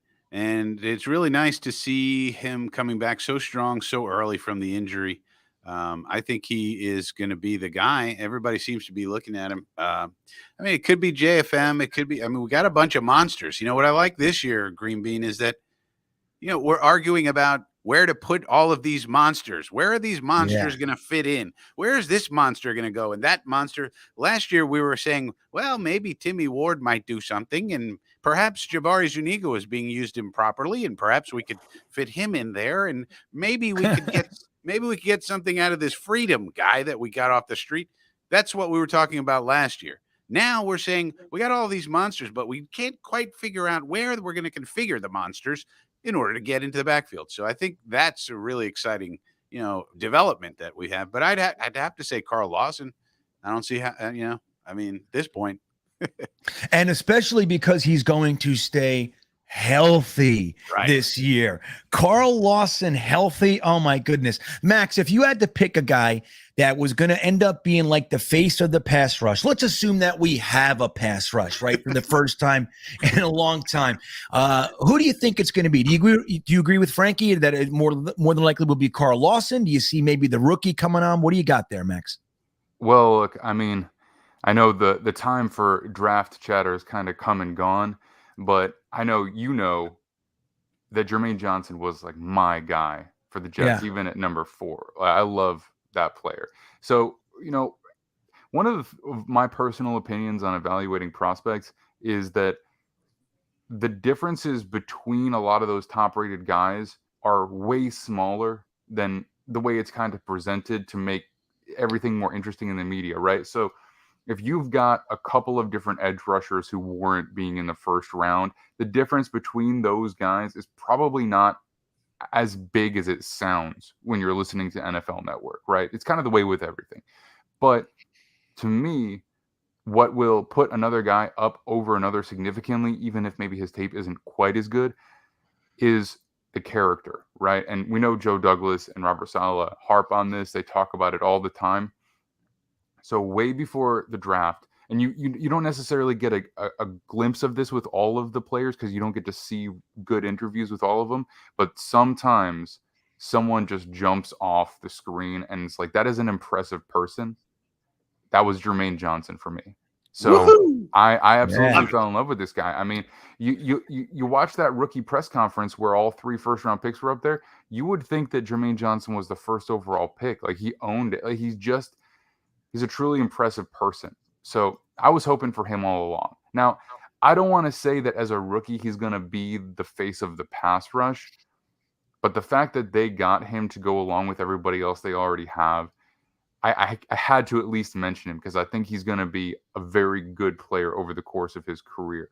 Now, I think that Carl Lawson is going to be big, but honestly, because of what we talked about earlier with Quinnen Williams, I think there is a very real possibility that Quinnen Williams becomes the face of the pass rush. Because if those quarterbacks don't have anywhere else to scramble, like if they have to step up into him in the pocket, if he's not getting constant double teams from guard and center or tackle and guard, he's gonna be making plays. Like I know I just sound like a hype train, but there's a few pieces, and there's a few reasons for what I'm saying. I think it's a real possibility that Quinnen Williams could be the best player on the entire defense next year. Amazing. Yeah.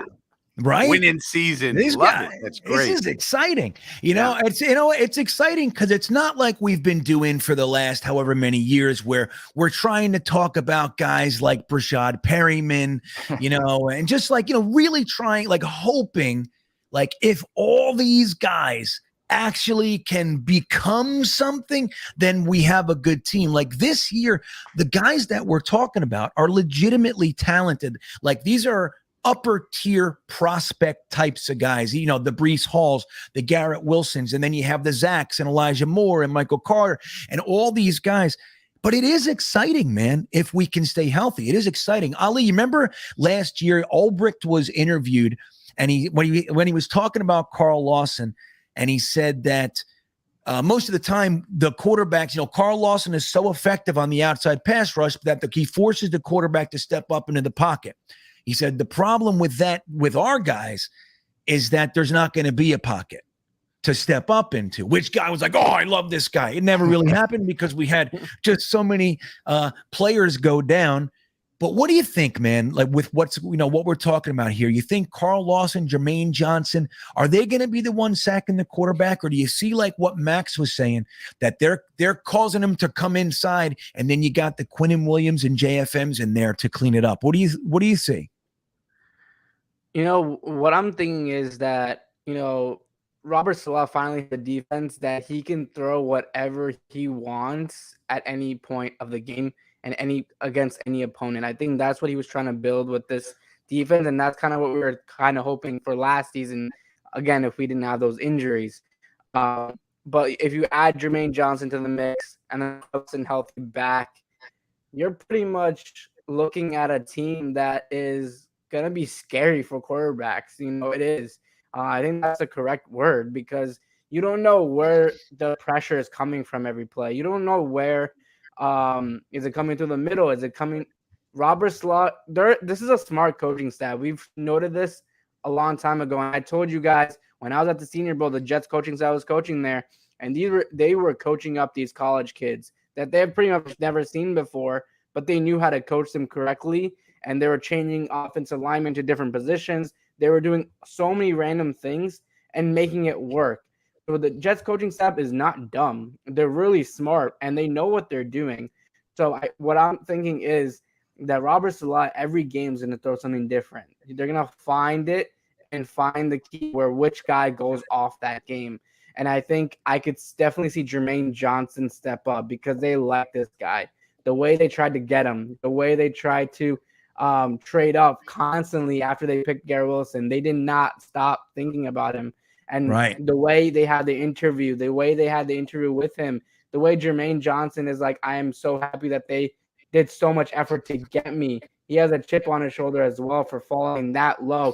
He was supposed to be our 4th overall pick. That's what people predicted to be. So to see him drop that far down, and he's still there for the Jets, and the Jets did whatever they can to get back in the first round. Hats off to the Jets for doing that, because they want a pass rusher, and the Jets finally have a pass rusher. Jermaine Johnson, if he's the real deal for us, he'll go off this year and then next year, and you're going to keep seeing improve as a rookie. Oh, I love it. I'm telling you, man, I feel good. I think it's real. Like I know every year we get excited. I know, guys, I really do. But I'm starting to think that this just might be real. Again, health is wealth. We gotta see if the Jets can put that together with year 2 of our revamped medical training, rehab, and nutrition staff. This is their 2nd year now. We already saw guys show up back at camp after Nikki, the nutritionist, took care of him. Zach came back with enlarged pectoral muscles. Quinnen Williams looks all sleek and slender and strong. Denzel Mims, all these guys come back, and they're noticeably different as far as the way that their body looks. Maybe, just maybe, we start to see an effect in the health, the actual games that these players can play because of this medical staff. It would be wonderful. Now, I'm going to tell you, Robert Saleh, speaking about the defensive line in the pass rush, Robert Saleh in his presser yesterday, I just made a video about this. He said that he would be surprised if every defensive lineman that we have in our group doesn't make the 53-man roster. Now, I don't think I saw a few comments, and maybe he's talking about a 53-man roster somewhere. There's no way that we currently have 18, or is it 17? We have 17 defensive linemen. Literally impossible to keep all 17 on the active, on the 53-man roster, or else we'd have 2 receivers and 1 running back kind of a thing. But so here are the guys that we have. And Frankie, I want to see what you think here. Which guys do you think are legitimately, in trouble of getting cut? Obviously we're not going to cut Jermaine Johnson and Quinnen Williams, but we have Bradley Anae. He's one that the Jets plucked off the Dallas Cowboys practice squad. I happen to like him a whole bunch, but he's definitely at the bottom. We have Michael Clemens, our 4th round pick. We have Vinny Curry.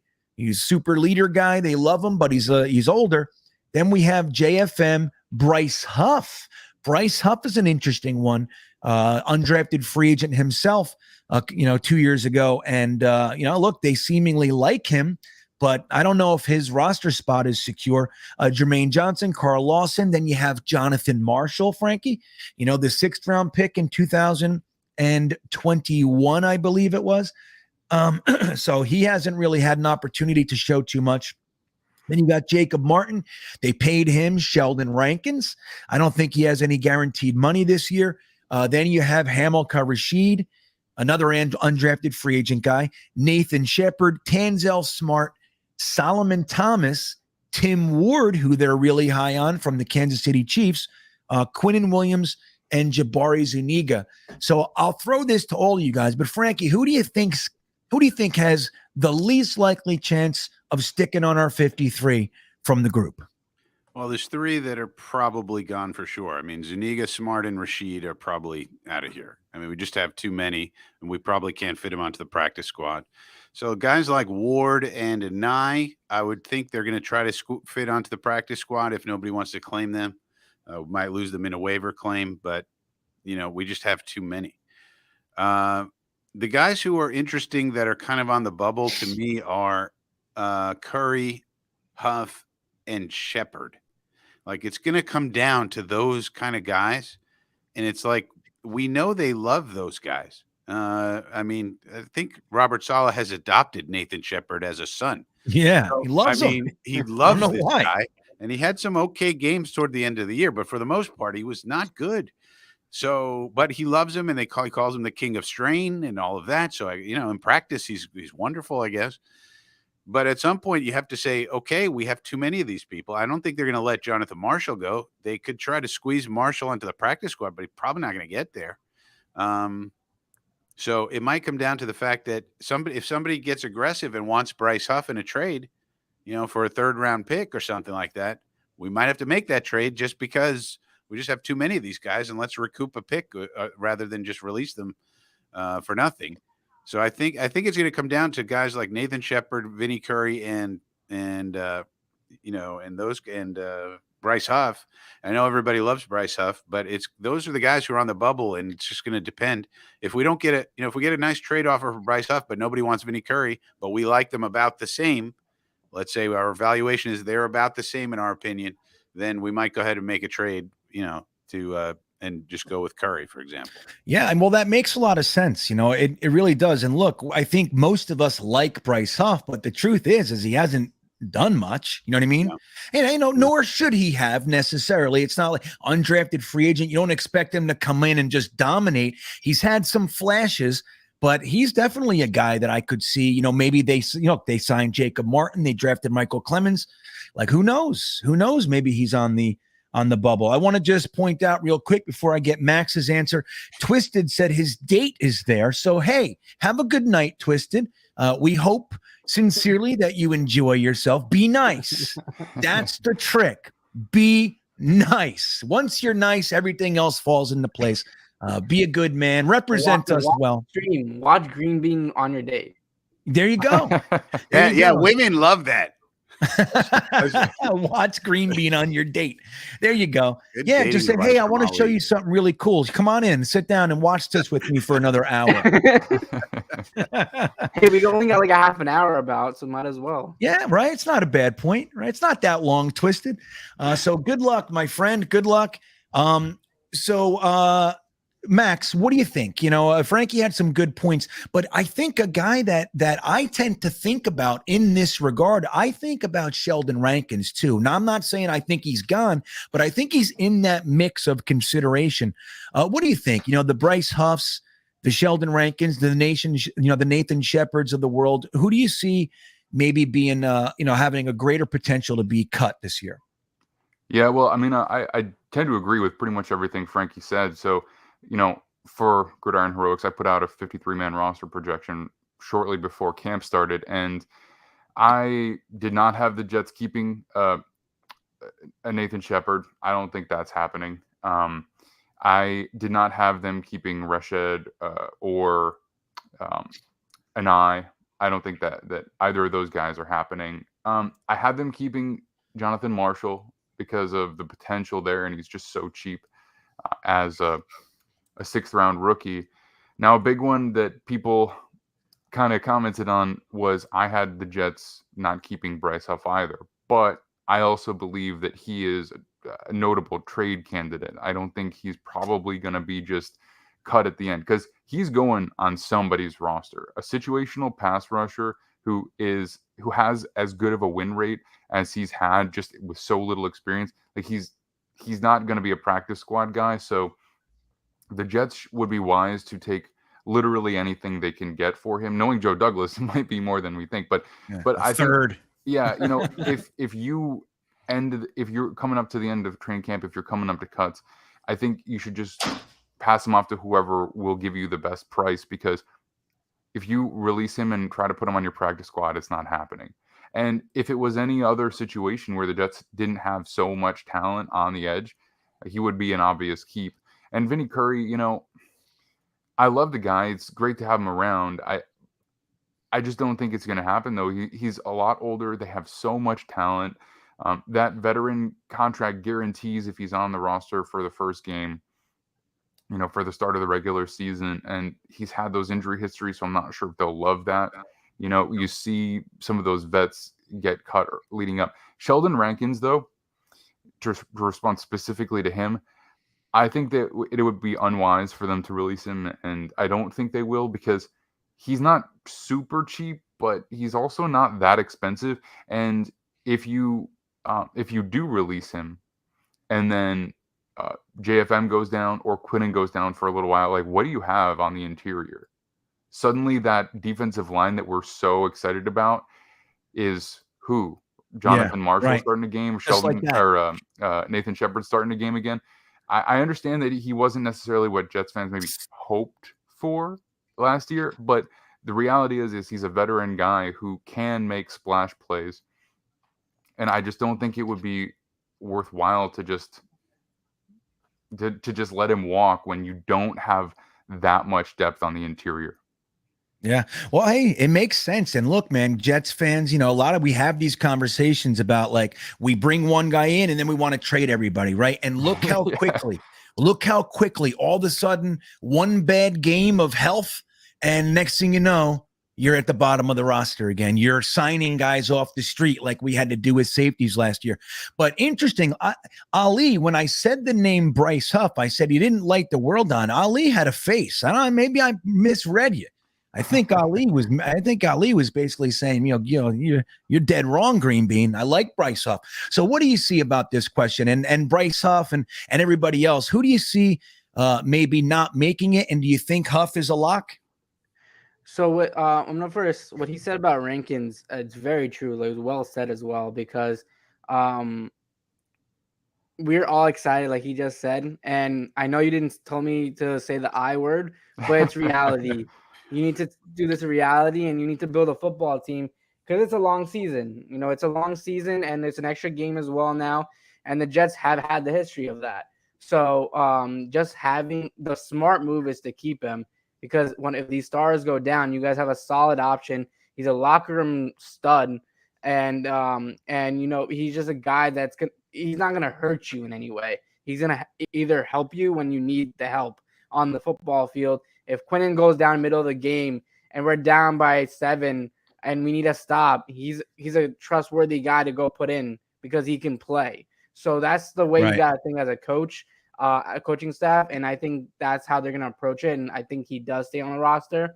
And then with Breece Hall, if he played a full season, he would be talked about so much around the league. I don't know. Breece Hall is just some guy that he's just very intriguing to me. I think he's another guy with a chip on his shoulder, but the way he plays, the footwork that he has, and the speed that he presents on the football field is insane. I know he's an undrafted rookie. He was an undrafted rookie. Right. But when he's on the field, he excels, and he's ready to play every down. And the Jets can get rid of guys that are ready to play each down like it's their last down to play football. And Breece Hall, every time you watch his film, he plays with heart. He plays with fire and he wants to get to his assignment, and he usually does. So just keeping him on the roster is so important for this football team. And if somehow they cut him, that would be one of the worst mistakes from this Joe Douglas and the coaching staff, because Breece Hall is a very important piece of that defense. Yeah, well, hey, I'll tell you what, I'd love to see Breece Hall, actually stay healthy and be able to have that impact. Word coming out of camp, and this was last year too, is that Robert Saleh loves Breece Hall. So I don't know if I'm too concerned, but it does start to think, at some point, and this is one of those good problems to have, when you have a good team, you end up having to cut good players. That's the way it is, which is significantly better than having to keep crappy players because you don't have anybody. That's a significantly worse problem to have. But it's interesting with the defensive line. I'm really curious to see how it plays out. And obviously, with the health factor, some of that might be decided for you, sadly to say. But hopefully that's not the case this year. Moving off of the defensive line for a minute, Thomas Cahill, thank you for the super chat, buddy. He says, it seems to me Saleh has been toning it down and not gushing about guys as much as last year. Could this be his confidence is way up? Interesting. What do you think, Frankie? You think this has anything to do with his confidence, or is he learning? What do you make of that? I think he's probably learning how to deal with our New York media. Those jackals, for the most part. It's one criticism I had of Coach Saleh last year. I did think he talked too much and gave too much to the media, because you have to realize they're going to take things you say, take it out of context, and do what they want with it. So it's sort of like the Bill Belichick school of how to deal with the media. You just say, what happened out there, Coach? Well, it was sunny out, and we played some football. And that's it. I mean, what are they going to do with that? Like, you can't do anything with that. But Saleh has a different approach, and it's good in some ways. I mean, he tries to get them on his side and tries to make them feel like, unlike people like Eric Mangini and others who did the Belichick way. Right. So I think he's probably just adjusting his media strategy as he goes along. He's a very smart man. And I bet you he's just calibrating his media strategy and to whatever degree feels his best. Yeah, well, and it's funny, like you said, I mean, he said so much, like gushing about one player, that when he doesn't, they make that now when he doesn't say anything. Right. And that's the sort of thing. That's the sort of thing where they can use your words against you. It's like, what about Jeff Smith? Well, you went on a tangent for 5 minutes about Jeff Smith, but you didn't say anything about Denzel Mims. So obviously you hate Denzel Mims. Saleh hates Mims. Headline. Right. Isn't that funny? And that's so true. It really is. So yeah, I think that would Thomas, I think I'm leaning towards what Frankie said there. I think it probably has something to do with learning. I think it kind of came to a head with Becton a couple weeks ago, when he was talking about Zach and Mims and some other guys looking really great, and he didn't see anything about Becton as far as the weight and all that went. And there was story after story about the fact that he didn't. So that maybe he learned, but I think his confidence, I think Saleh has a right to be confident right now. And look, if this guy can actually coach, from the head coaching position, if he can actually coach, Joe Douglas has done a pretty damn good job of getting him enough talent to be competitive. And I think Saleh should be confident right now. Now, I know I only have you for 10 more minutes, Max, or maybe not even. So I want to go ahead and get the trivia in. Wat2K, if he's ready. We like to bring on some Jets trivia. We are 1-0 this season of the Thursday Thick of It, Frankie. Last year, we got, out of, let's say, 20 questions, I think we got one.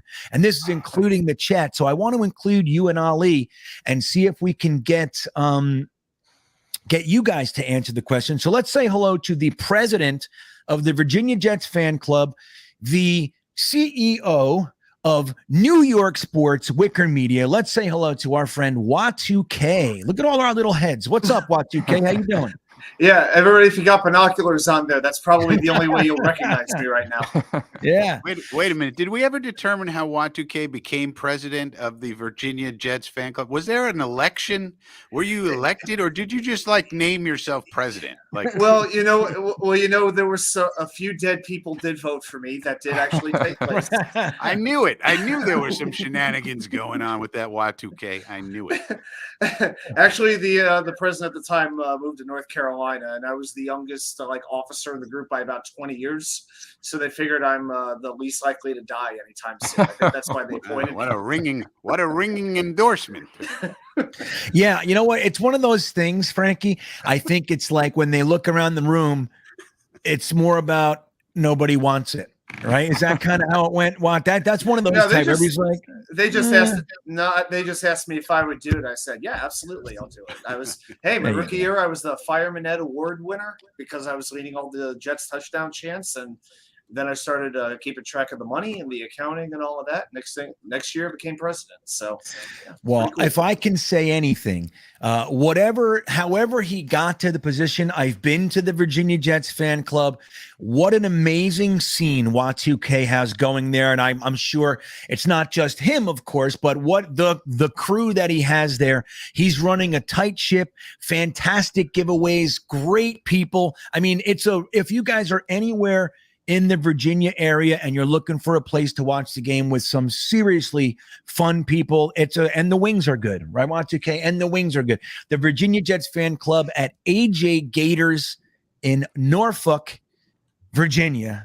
You guys would not regret heading down there. So Y2K, what do you got for us tonight? You said you were going to have something tough, I think you said.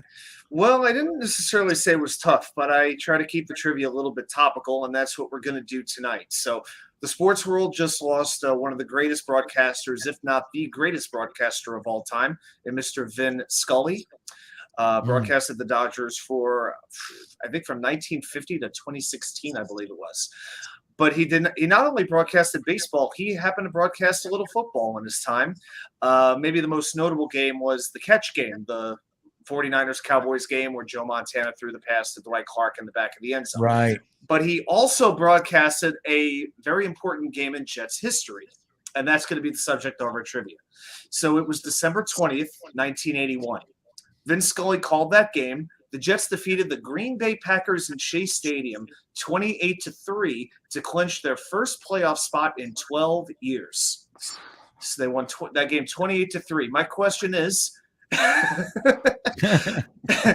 can already see the reactions. Name the four Jets who scored touchdowns that game.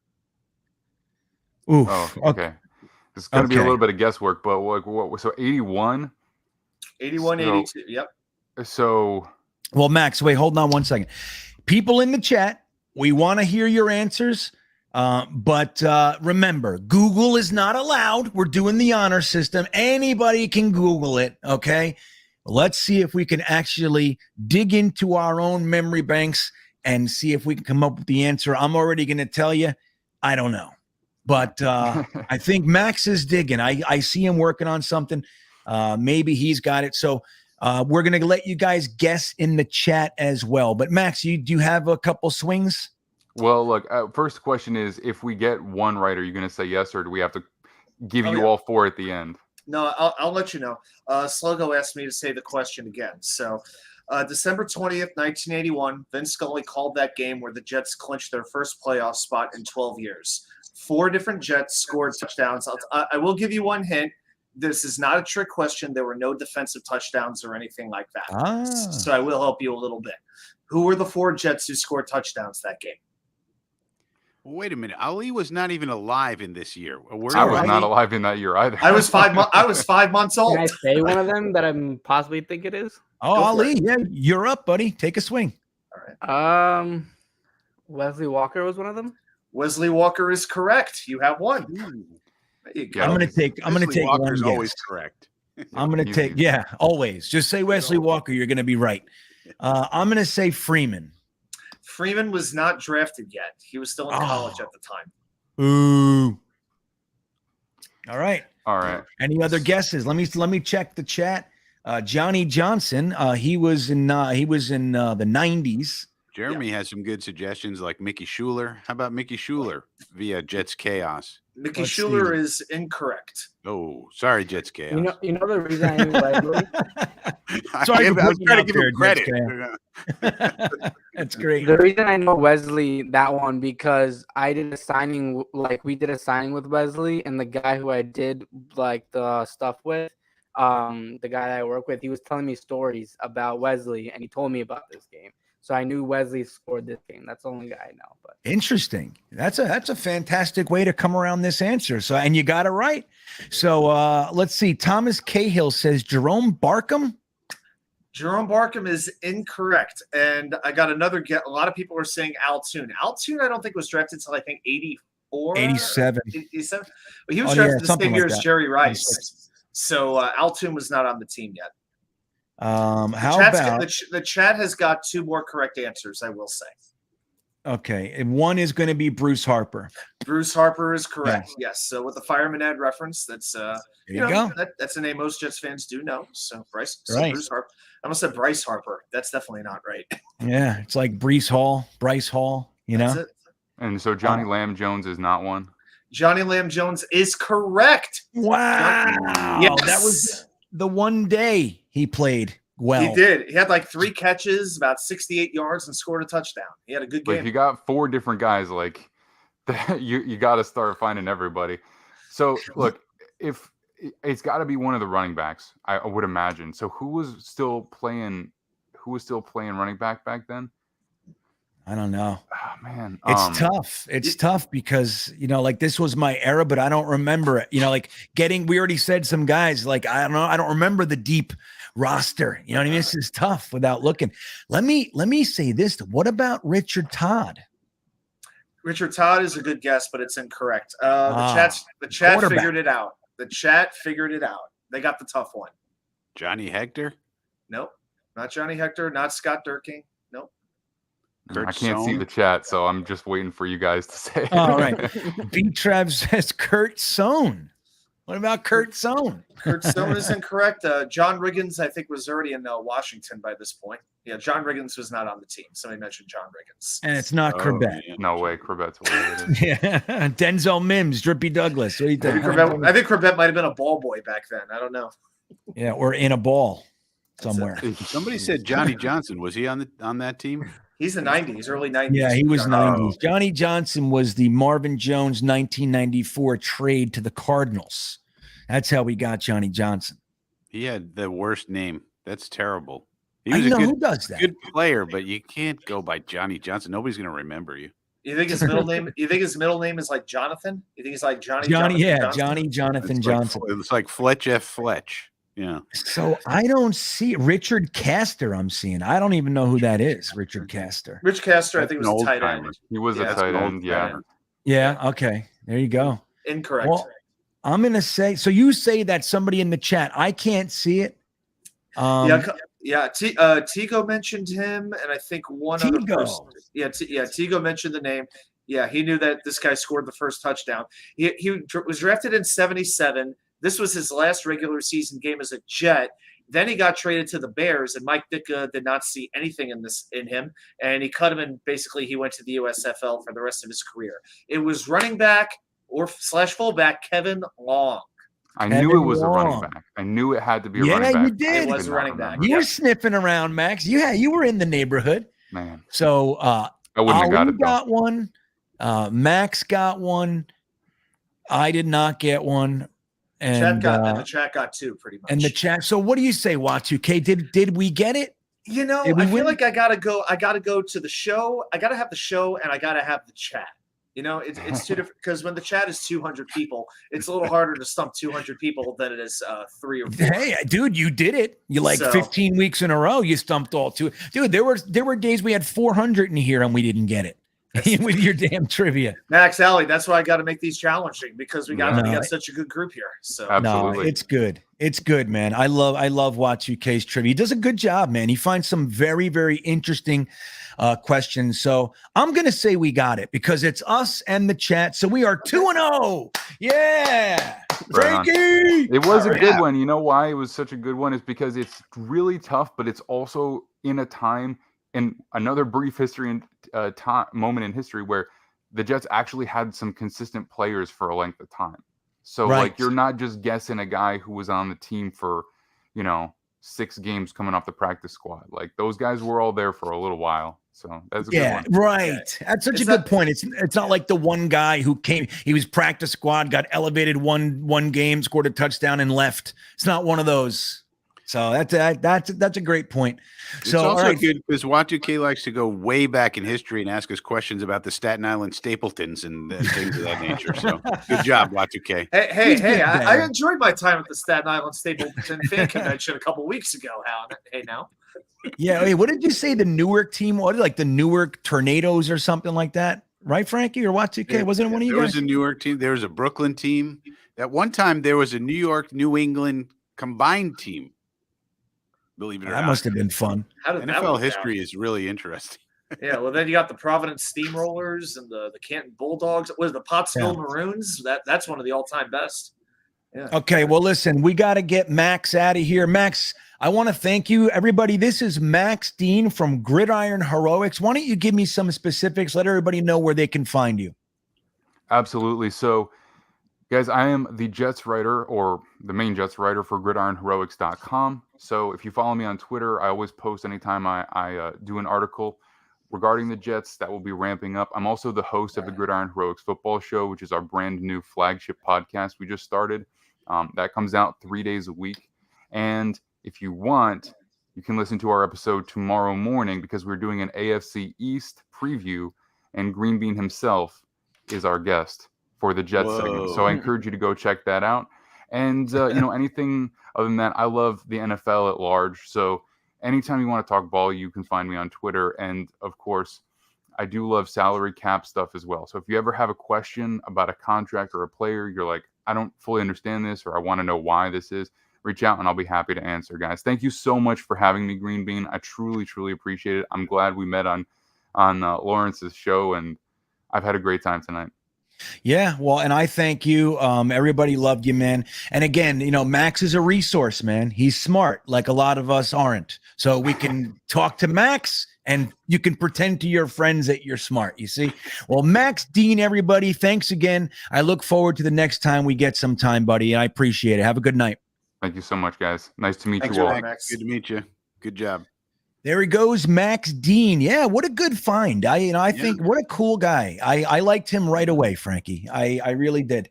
And I gotta say, he's got also has a cool voice. As a voiceover guy myself, I was listening. He's got a cool way of speaking. So you say that to all the girls. You say that's your sweet nothings. No, he does. He's got podcast voice, doesn't he? Yeah. It's nice, smooth. Yep. Yeah, he also has a good system too. I think he takes care of that voice. He's like, Frankie, you know anything about Slippery Elm to take care of your voice? No, but there's other things I've used called. They have different products, but yeah. But I haven't heard of Slippery Elm. I guess that's one of them. Yeah. I used to use it when I was a singer. It's disgusting. It like coats your mouth. It coats your throat in like slime. It's interesting, but it's I use the old whiskey and cigar method, but everybody's got their thing, GreenBean. It's the truth. So Ali, do we have you for a little? I think we're going to hang out a few more minutes. I mean, it is, it's the end of the official show. We're going to hang out for a little bit. You want to hang, or do you got to run? I'm down. Awesome. So we are here still with Ali from loyal New York Jets fans and the most recent hire of the New York Giants, man. What a cool thing. I can't get over it. I'm so happy. How does it feel to work for the enemy, Ali? This is the obvious question the GreenBean was too afraid to ask you. How does it feel to work for the enemy? Well, I mean, I don't think I'll ever be able to work for the Jets. What? What kind of Unfortunately, mindset is that, Ali? just because unless I'm a reporter for some type of platform like The Athletic, ESPN, or someone like that, I don't think so. Just because I have had credentials, I've been in the building, they know my reporting status. So these places, these teams kind of try to keep it quiet with these guys. And if I work there, I'll hear a lot of things and I'll learn a lot of things. And they're probably going to be scared that I release the information. So that's why you got to look for other teams. Then that's kind of what I was looking for. I was looking at Philly. I got an offer of Philly. I just couldn't take it. And then for the Giants, I was just like, it's just more convenient for me. So, you know what? I was like, whatever. I was like, I'll take it. You know, the fans were like 80% were congratulations, 20% were just being god awful stupid. But you know, it was just more of just like it's just an opportunity I can't just say no to. So no, I'm like, it's interesting. I'll take it. It's interesting to hear the background, you know, as you talk about it. I don't think a lot of us would think of it like that. Like they won't allow me to do this, and therefore I got to do that, and it's better than not getting anything. And let me get some context. So I think all of that background context is helpful for us, Ali. I was just busting your balls anyway. Yeah, I know. I was explaining. I got in way too many busting balls over the last I like 2 can't weeks. imagine. Right. And Ali, look, we got some comments saying, let's vote GreenBean off and make Ali the host. So what do you think of that? You see, man, it's nothing but love, out there. Love that. So we'll see if I have I don't have enough scheduled time for that. Right. Sorry. He doesn't have enough openings for us. So, hey guys, we got some news. Well, hey, Jeremy, you want to come on? Yeah. All right. Let's bring on Jets Chaos himself. He's in the back producing this, although he let quite a few Pornhub things slip through tonight. I had to get him out myself. That's not true. You see them in the it doesn't go away in yours, but I promise you I got to them all in the YouTube version. You usually do such a good job. Anyway, they follow Ali wherever he goes. What can I say? Yeah, hey, they follow me too, man. Everywhere I go, those damn things pop up. I hate it. I forget, you know, like you can make it so only subscribers can vote, you know, can put comments on, but I forget to do it all the time. It helps. It takes away a lot of them. But Jeremy from Jets Chaos, he's hanging out with us. Now, I want to talk to you guys. It was said today that Jeremy Ruckert has been elevated from the physically unable to perform list to the active roster. So, Jeremy, what do you think? You know, are you excited? Do you see a just kind of a slow roll with him, or is he coming right out? We're going to use him. What do you see with Jeremy Ruckert? Well, if our top two stay healthy, I think it's a luxury to be able to do it the right way with some rookies, you know, and not have to throw them right into it and let them develop the right way. So I'm in no rush for them to utilize them. I think we have two really good tight ends. I'm not against developing a guy and letting him be prepared and ready when he gets, and hopefully there won't be any injuries. But if there is, then we get to take a look at him. We get to see what he has, you know. Yeah. Ali, what are you thinking about Jeremy Ruckert? I think the news came out yesterday, right? That it came out. Yeah. Right? So Salah went out and said it. Yeah. For him, I think that's a best case scenario just because our tight end room is so much better now. It's kind of, and he can learn from good veterans that have been in the NFL and know how to play at a high level. So I think they're not going to rush him. He's probably going to practice, but we don't have to rush him. He'll be 100%, and maybe he'll get some time in preseason if he's fully ready to go, fully back into shape. Because you gotta see, even at the Senior Bowl, you really didn't see him that much because of the injury when I was there. So it was hard to tell about him. But just seeing him being activated, I think that's kind of amping up fans. Just because he's a Long Island kid, he's a guy that everyone is excited for, his dad and all this other stuff. Yeah. Everyone's just excited to have him on the field and having these offensive players back on the football field for the Jets. So, we'll see what happens, but everyone's excited around him. I think he still has all the talent in the world. And hopefully the Jets can develop him for real and not have to sign tight ends all over every year. What a great statement that is. Maybe look, we Jeremy was saying too, we have two guys. We brought on two NFL pros, right? These guys have already competed at a high level in the National Football League. So we have those guys.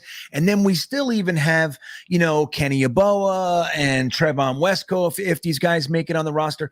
We don't need to depend upon Jeremy Ruckert right away. And if we can actually develop this guy, we used a 3rd round pick. That's a nice pick. That's a premium pick, but it's not a 1st round pick where you feel like you need something right now. If we could just let him come in nice and slow behind the other guys, maybe 2 years, and then have our own guys. So every year we don't have to go and look for a new friggin' tight end somewhere. What a brilliant thing that would be. I would love to see something like that happen. But Frankie, what does this mean for Trevon Wesco and Kenny Yeboah? So now we got Uzoma, we got Conklin. Ruckert's off the, he's back on the healthy list. And, they're going to want to keep him, I imagine. What does this mean for Yeboah and Wesco, and how many tight ends you think we're keeping? What does this look like?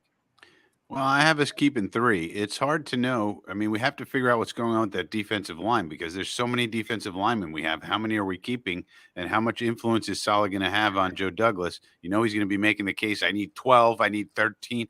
And if he does that, we got to cut somewhere. So I have 3 tight ends making the 53 man, and obviously it's CJ and Tyler and Jeremy Ruckert.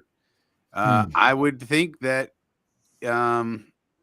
Wesco's probably going to get cut or traded if they can get something for him. And then Yeboah, I think they try to sneak him onto the practice squad if they can, and we might lose him in a waiver claim. And I would hate that, but we're going to have to get used to the fact that there are guys that are leaving this team that we all love and very dearly. And it's just a numbers game. You can't keep these guys. And, somebody might make a claim on Yeboah, but he did start last year on the practice squad. So we got him onto the practice squad last year. Now he has a little bit of tape on him. Ooh, this is interesting news. Buffalo Jetsfan breaking news. Come on, you got to give us more than that, though. Who is it? Where does he come from? How old is he? What's his mother's name? Come on. His name is Pat Bastion. Or he's just joking. No, he's not joking. It's some guy from Tulsa who was a linebacker. From Toledo. I got you. I mentioned this in the chat. Toledo, I got some info for you. All right, Y2K, what do you got for us? Okay. He is Toledo linebackers coach Pat Bastion, who's going to be an offensive assistant with the Jets. He's been a coach since 2014. He has coached at UCF, Georgia Southern, Georgia, seems to be a pattern here, Marshall, and Western Kentucky. So he tends to move around a lot. He has experience coaching both linebackers and cornerbacks, was a 4-year linebacker at Alabama Birmingham. And then it talks about how he helped quarterback Bailey Zappi set an NCAA record for passing yards and touchdown passes. Where the hell is this news? Where? Yeah, that's a lot. No, that's very Zach good. Rosenblatt is on The Athletic. Yeah, Rosenblatt reported. All right, so what was his name again, though, Y2K? I heard what was that? Pat Bastion. Fat bastard. Is that what you said? Yes, Fat Bastard. Fat Bastard. Okay, I like it. So Pat Bastion. Well, now guys, what does this mean? Maybe Ali knows. Was there something missing? Did we put him in to fill a role that we didn't have? Any inside scoop, Ali? What do you think of this guy we just hired from Toledo, Tulsa? It's news to me. I didn't get any alerts or anything like that. Okay. So all right. Well, so that's a dead end from here. I don't know what the connection is. I mean, he's never coached in the NFL, and I don't know if he has a connection with Saleh, LaFleur, or somebody like that. But he's only coached at lower level. Well, he's coached in Georgia for 2 years, but not the biggest colleges in the world. But young guy. Obviously, he's only been coaching since 14. But the Jets think enough of him to bring him in, so they must see something in him. Yeah, and maybe it's just a guy they see, like what UK just said, they see something in, they're not really expecting too much from him. They're just bringing him on to kind of, develop as a coach. Who knows? I'm real curious because as we know, the Jets made a little bit of a big deal out of the less voices in the offensive room, especially with Zach Wilson. Last year, as we know, we lost Greg Knapp tragically. They went out and hired Matt Cavanaugh, who was Mark Sanchez's quarterback coach years ago. And we had Mike LaFleur and we brought on Zach Wilson's quarterback coach Beck. So we obviously still had Calabrese. So we had 5 guys in there, kind of all giving their 2 cents, and then we just trimmed it all. We got Mike LaFleur and Calabrese as far as the people in Zach Wilson's ear. And maybe we bring this guy on to maybe bring him up in the system. I don't know, man. What do you think, Jeremy? And yeah. Let me tell you what this smells like. Reading this now off of Rosenblatt's thing. This smells like pipeline to me. We talked about the pipeline. We talked about it all the time. This guy's going to be an offensive assistant. That's a guy who's cutting up tape mostly and helping out where he can. It's not a big voice in any room. He's just sort of like, let's get this guy started on the road, and put him in the pipeline. So that's what this smells like to me. He's leaving a small, Toledo. He coached at WKU, UGA, Marshall, Southern, and UCF. This seems like this is just they needed another coach on the staff, and let's add this guy to the pipeline. That's what it smells like to me, GreenBean. I like it. Sorry, Jeremy. I didn't mean to cut you off. No, it's fine. I agree with you 100%. Yeah, and I like it in that capacity. That's the kind of stuff I love seeing that stuff. Start bringing guys on. So when we do ultimately lose some people, let's say hypothetically, our dreams come true and we have one of the most electric offenses in the NFL and our defense is top 5 a couple years in a row. What's going to end up happening is our coaches are going to get taken to go elsewhere. So having guys that are already here within the system is something that the Steelers have done traditionally, and other teams. The 49ers years ago used to do that. It would be really nice to, not that this guy is that necessarily, but to start having that type of a system in place when LaFleur goes and gets hired as a head coach somewhere because he won a Super Bowl with us. We're going to want guys on the staff. So J.E. Allen checking in with the super chat. Thank you, J.E. Allen. He says, hey, GreenBean, great show tonight. I was down with the vid for 2 weeks. Real mofo. I was down. J.E. COVID. Talking about with the vid. Not the video. That's what I was thinking. I'm like, what vid 2 weeks? Oh, that's sorry. I had it for 2 weeks too, buddy. It knocked my socks off. It really did. So listening to you and Frankie is great. What's the NFL COVID protocol this year? I don't think there is. No, that there much. is. They got what is it, Frankie?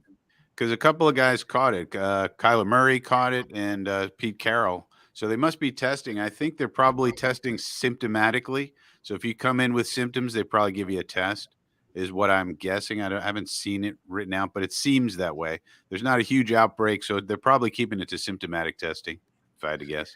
Yeah, but how are we reacting to it? Remember, obviously, when it was, the first year. Quarantine. Well, if they go positive, then they have to quarantine for, I think, 5 days, if I'm right.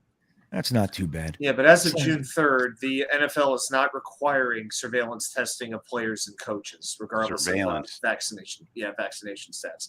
The only testing that I see is if it is clinically indicated at the direction of the club physician. And if you have symptoms, you have to test negative, test negative to enter the facility. So it's very relaxed. Yeah, it seems logical, right, Watson? It seems what okay. A concept. Yeah, logic. Right. Well, hey, they don't have any logic when it comes to suspending players, but at least they're getting there with COVID.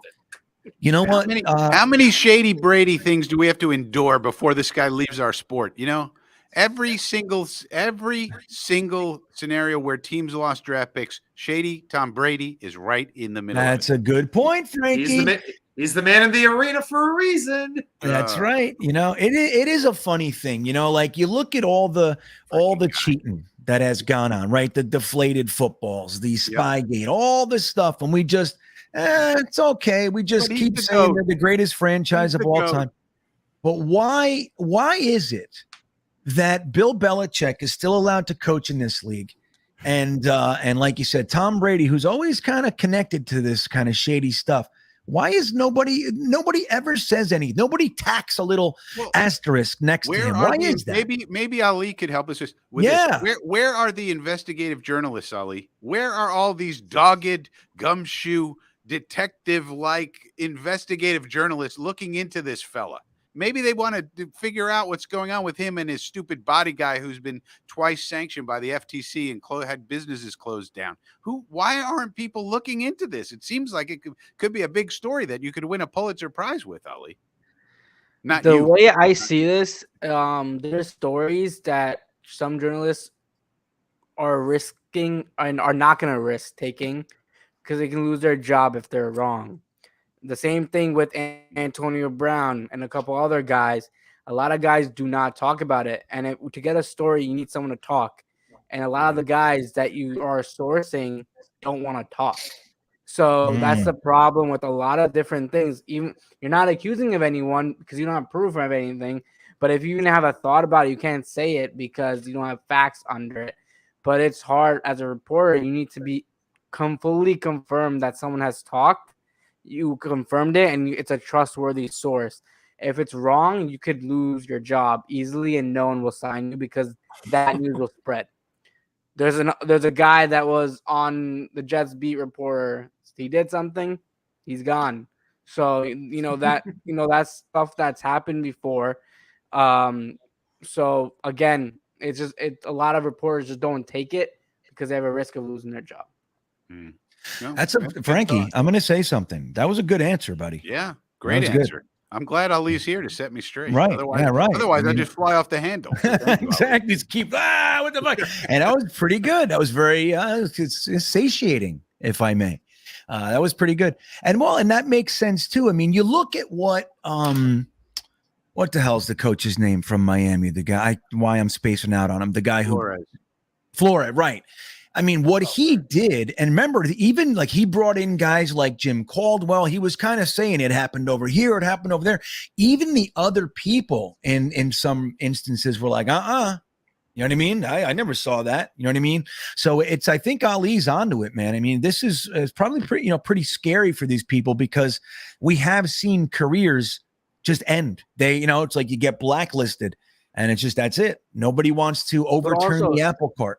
Not even in sports. If you think about like politics, if you think about like big cases and stuff, a lot of these guys don't take the big cases because if they do something wrong, no one's going to hire them. You're going to stay at the low level. But if you go for it and get it, then you're going to be top. But it's a risk a lot of guys don't want to take because they're starting their careers, they're getting into the use of everything, or it's just they're not ready to take that risk in general and lose their job or whatever they have. And whatever level, they're just fine with that level, and they don't want to take that risk of losing all their standard that they have. So that's kind of go with sports as well. Like if you do something wrong, if you have a bad source, you have a bad article, it's just going to be, you're done. Yeah. Well, and it's right. It's kind of universal, it's that whistleblower thing. Whistleblowers are scared to blow whistles because of what happens sometimes. But what do we think about the penalty for the Dolphins? I mean, they got a $1.5 million fine, which is, it might as well be a tank of gas for this guy. He's not allowed. The owner, Ross, is not allowed near the team until October or whatever it is. But who cares? He has a GM. He has a coach. What's the big deal? And then they take a first-round pick in 2023 and a third-round pick in 2024. Y2K, what do you see? Does this hurt them at all? What is it a big deal? What do you think? Well, the Dolphins had quite a few draft picks coming their way, so I don't think it's exactly the end of the world to lose that pick. They do have a few more to work with. But the biggest thing but losing a first-round pick, at least the Dolphins for me are not making the playoffs this year in this loaded conference. I think that pick is going to be in the 10 to 15 range. I really, really do. But the thing is, how do you decide on the suspension for Stephen Ross? It's like, okay, we're going to spend you 2 months, but you could come back about week 5, week 6. It's like, make it like a year or don't suspend him at all. I feel like this is a very wishy-washy, weird suspension. That was the biggest thing that I didn't understand from it. But it really came out of nowhere. I was surprised there was anything. Yeah. Yeah, but I agree with you. I think, amen. Fine him $100 million or don't fine him. You know what I mean? Like, what is this? Suspend him for a year, but even if you suspend the owner, what people's checks not going to get cashed now? Like, what does it do? It does nothing. It does absolutely nothing. I am happy to see them lose a pick. Like you said, I think they had 3 next year. Is that accurate? It's either 2 or 3 first-round picks next year. So at least they lose one of them. Hopefully it's the one that would have been the highest in the draft. But still, I think all things being considered, not too much of a penalty. I don't know, man. It kind of bothers me a little bit. But Sneakers to Boots checking in. Thank you for the super chat. He says, we haven't had this hype and positivity in training camp since Hard Knocks. I think Becton benefits from using his left leg for pass protection. Becton will maul. What do you think of that, Jeremy? So he's switching sides, so he doesn't have to lean on the same leg, put as much pressure on the same leg, having to jump step in a different direction. You think that is going to help him with the potential, of his leg maybe not being all the way healed or anything like that? I hope that that's not the case, that it's, I'm hoping he's completely healthy. And I think he probably is. I think that move to the other side, I think one of the benefits of the move to the other side might be that right now at this point of his career, there's a real strength in run blocking that stands out with him. Although I think he's going to be excellent at both and be, an amazing tackle.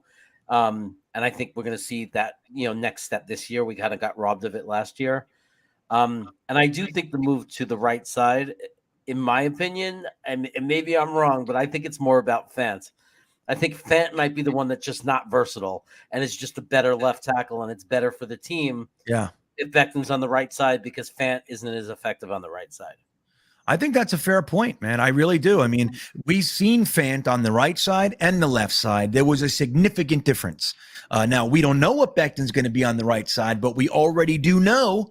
And Becton, look, we forget how incredibly athletic he is for his size. He blew that the combine out of the water. He had a great combine, and he's super athletic. So maybe they just, him switching is just a better move, even if it's just for the Fant thing. What do you think, Frankie, real quick? You think this is going to benefit Becton, like Sneakers to Boots is saying? Well, I kind of feel like Jeremy, hopefully he's fully healthy. And so left leg, right leg, left arm, right arm, he needs it all. We need him to do things. And you need all your body parts, at 100%. So it may be true that it helps a little bit because the kick step is on the other foot, so he's doing a kick step on his right instead of the left, I guess. But I'm just hoping he's 100% healthy. He can do whatever we need him to do, and we can see the potential we all know he has. There you go. But when it comes to George Fant being a right tackle, though, keep in mind last year he only did it for the first half of that game, and he was next to our old friend Greg Van Roten. I think he'd be a little bit better right tackle with Elijah Vera Tucker playing next to him. Yeah, but he played right tackle the year before for us. Yeah, he flourished. The way to think about it, I think, is he flourished as a left tackle. Yeah. He really, became absolutely true. Yep. Yeah, and hey, pass protection was his strength, and we could use a little bit of that. So we got some road graders, some maulers. AVT is labeled a violent run blocker. So, hey, get some pass blockers going, and let's protect our little cutie pie quarterback, huh? What do you think of that? So Green Goblin checking in. He says, I got into a debate with a Dolphins fan who believes Tua will have a better career than Zach. Ali, what are your thoughts? Like, realistic. I know we're fans, but what do you see? You think Tua's going to have a better career than Zach? If Tua does not outplay Zach Wilson this year, overall season-wise, Tua will be nowhere in life because you have a top receiver on your team. You have a good offense in general. He needs to make the step, and I don't know. I just don't like the way he plays. And I don't like how the Dolphins handled him when they were with Fitzpatrick. They would keep switching him back and forth during a regular season game. Like, what the hell are you doing? Like, let him battle it out there. He's a young quarterback. He needs to learn. And they just weren't letting him do that, which was really annoying to me and really odd way to coach. I've never seen something like that happen. So that kind of just pulled me back a little bit. Maybe the Dolphins screwed him over a little bit, but they kind of made out with getting Tyreek Hill. So if he can't hit Tyreek Hill and have him back to the standard of 1,000-yard season and crazy touchdown, the red zone target, then I don't know if Tua, because the way Zach Wilson, have we heard anything about Tua from training camp? No, we haven't heard anything about what Tua is doing with Tyreek Hill. We haven't seen any big passes. I think Elijah Moore has been making more plays than Tyreek Hill in camp. So with Zach Wilson at quarterback. So I think Zach Wilson overall, like playmaking wise and the way he plays, is much better and more of what the NFL is now. I think he fits that standard. But the thing is, the New York Jets have made a situation better for Zach Wilson than Tua in Miami. I know Tyreek Hill is a big name signing, but I think the Jets have so many good guys. They don't have like a top gun right now. They're trying to develop a couple guys, but they don't have a top guy right now. But they have guys that can make plays. And I think that's just a better situation for Zach Wilson. I like it. I mean, look, obviously Tyreek Hill that's a pretty damn good weapon to have, right? We all know that. I don't think anybody's going to say differently. And then you add Jalen Waddle and all that. But I tend to lean toward what you're saying, Ali. I'm not in love with Tua, his game. I just don't love his game. And I fully agree with the way the Dolphins handled that Fitzpatrick, Tua, that was terrible. What a terrible thing to do his rookie year. But I don't know. I think, you know what, Green Goblin? Tell your Dolphin fan he's wrong. What do you think of that? You're wrong, buddy. And that's the way that's going to go. Thomas Cahill checking back in. He says, is Watson playing against us or not? Well, now with the appeal, technically speaking, if there's no decision, then the 6-game suspension wouldn't be in effect. So he would play until they make a decision, which is very interesting. What do you think, Y2K? Is he going to play against us? I can't imagine the NFL could possibly let him get away with all of the publicity, with all that's gone down. If he gets away with this and doesn't even sit out a single game, because the NFL is going to care about two things, their PR and the money. And their PR would be in the toilet, in the bottom of the toilet, if he did not have to sit out a single game. To me, at the end of the game, put it this way. I can't be confident he's going to be suspended from the beginning of the season, but at some point here, he will have to miss out on a couple of games. There is no way around that in my mind. I just hope it's our game. That's all I want. Now I'm starting to wish we were playing in like week 6 as opposed to week 2. So hey, we can find anything to worry about if we want to. Right. Well, that's what's so interesting. I mean, the 6-game suspension is just from the beginning to week 7. He doesn't play. But if this appeal process takes time, then the suspension won't go into effect. So theoretically, he could play the first, let's say, 4 or 5 games and then be suspended for the rest of the year or something. At least that's how I heard it. I was listening to some Sirius XM earlier today, and that's what they were saying. I find that to be bizarre. I don't know if Goodell will let that happen, but it's interesting. What do you think, Frankie? Is he going to be suspended for us? I think he will, because the appeal is the NFL designee lawyer guy. And that's not going to take a long time. He's going to come back and he's going to say, okay, it's a year or something longer, because it's not going to be shorter. And then the NFLPA is going to say, okay, we're going to federal court. And the federal court's going to say, well, wait a minute, NFLPA. This is exactly the process you agreed to in the CBA. What are you talking about? What did they do wrong?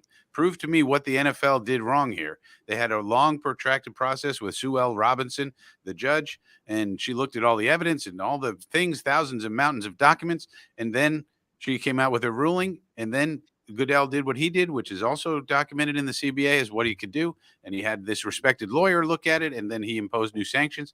So I don't know why they would have any recourse in federal court to say something was done wrong here when they're just following the CBA that the NFLPA signed off on and said, yes, this is the process for this.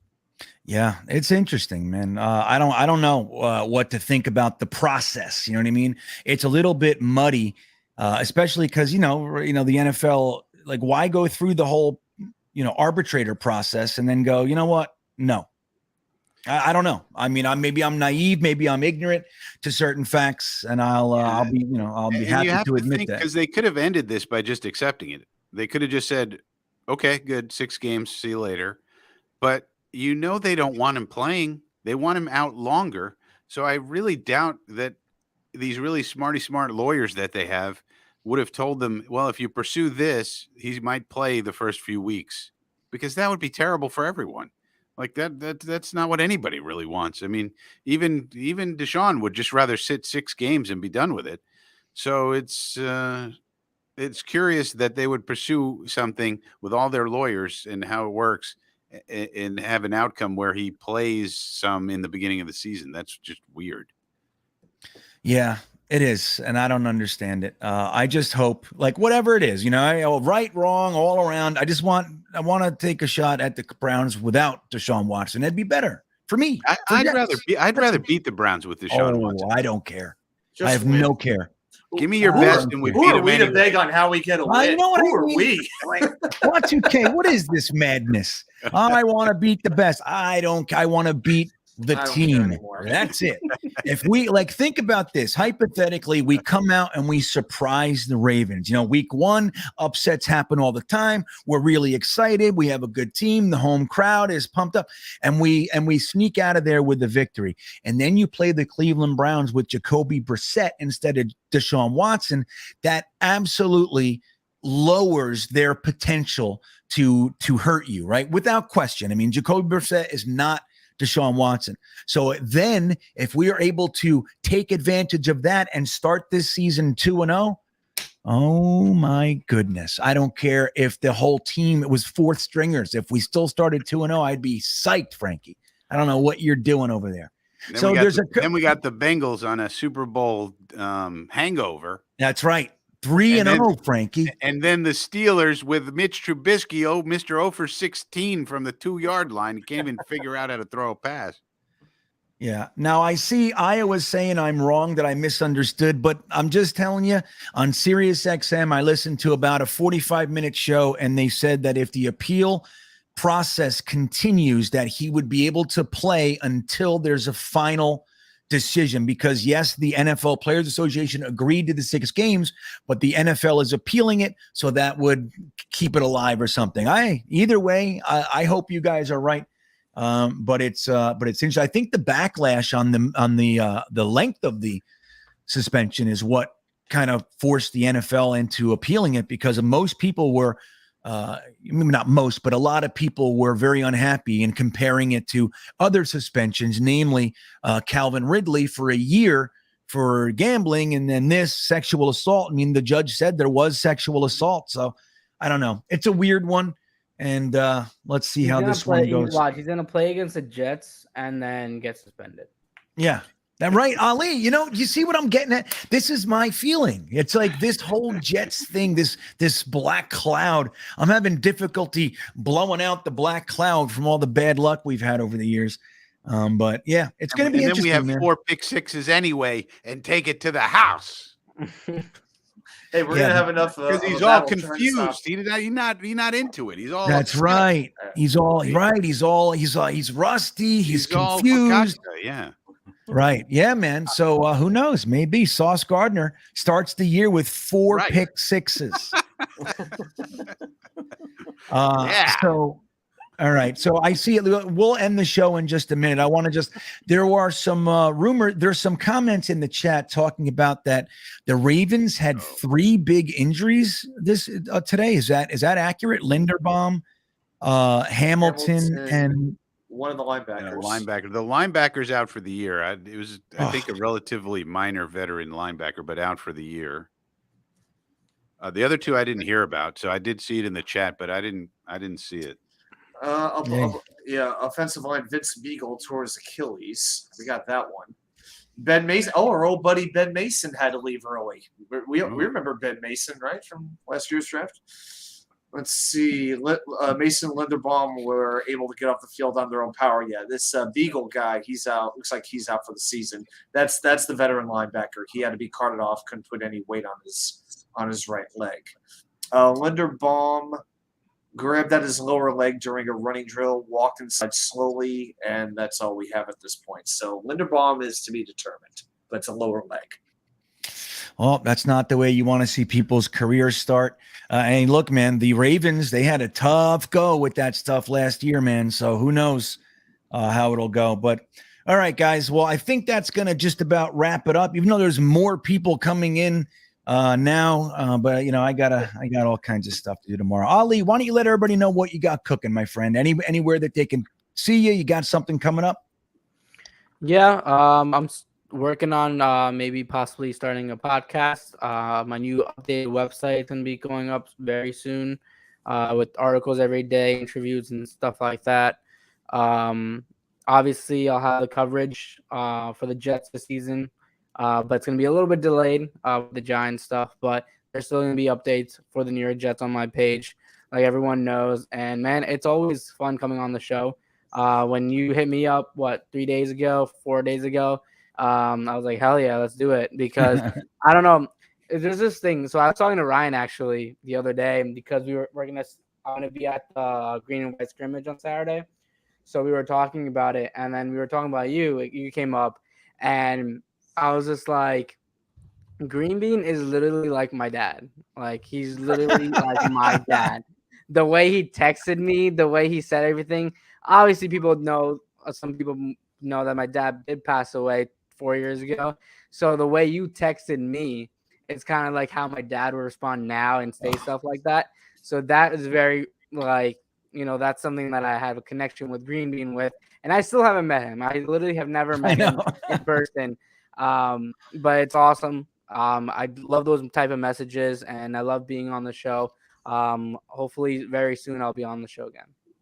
Yeah, well, Ollie, that is very touching, man. I sincerely appreciate that statement. It warms me, man. And I couldn't think better of you. I think you're just the shit. I really do.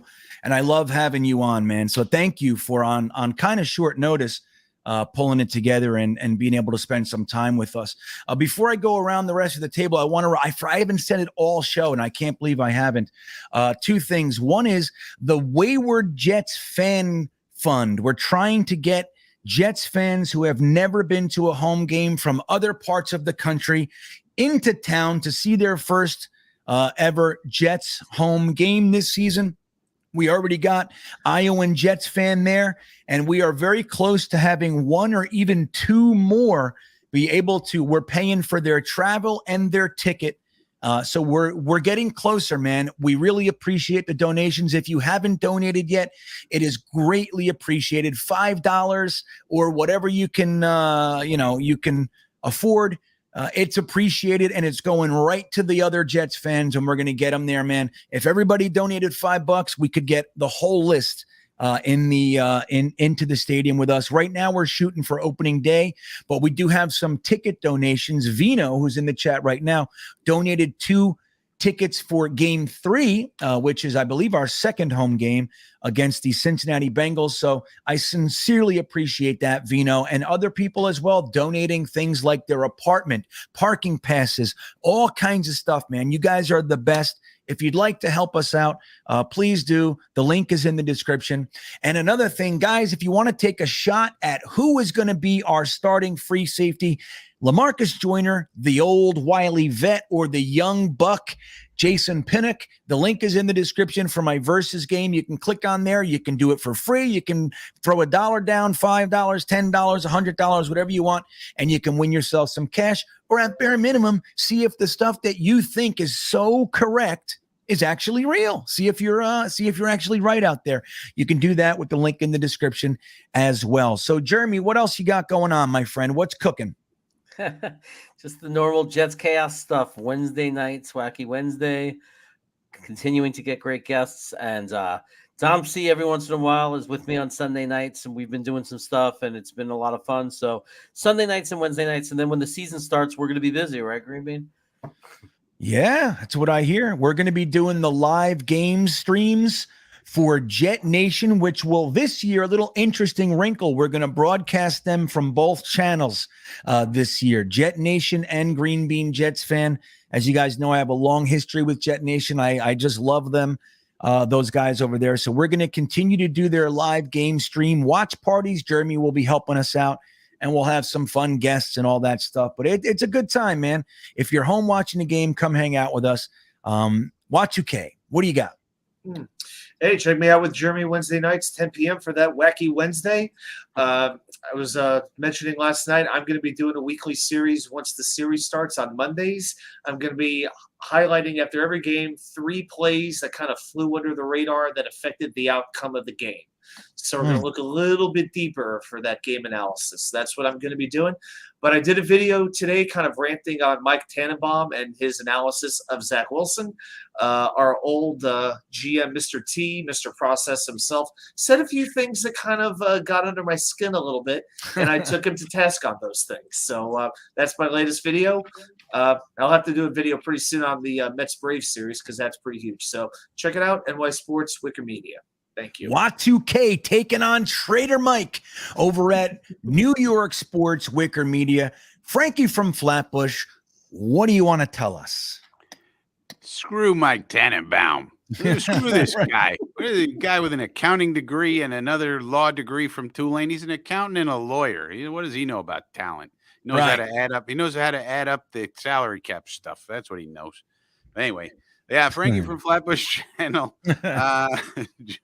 Tuesday News Day is one of the programs on there, but also Coffee with Frankie on Saturday mornings, 11 a.m. So join me on Saturday. We drink coffee, we talk Jets, and we have a good time. So I might do two. I might go live for the green and white scrimmage. What's going on with that, GreenBean? What's happening with? Remember last year we had to patch together people's feeds from the stadium and all this. I think there. What about this year? Well, I don't know.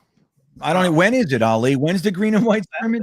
Saturday, right? Saturday night. Saturday. I might go live during it, but I don't know what kind of feed. Maybe I'll just read what the beat reporters are telling us. I don't know. I wish they could show it on like the Jets website. I wish we could all watch it. Yeah, we can't. Worry, I got you. I'll be there. Oh, we'll get reports straight from Ali.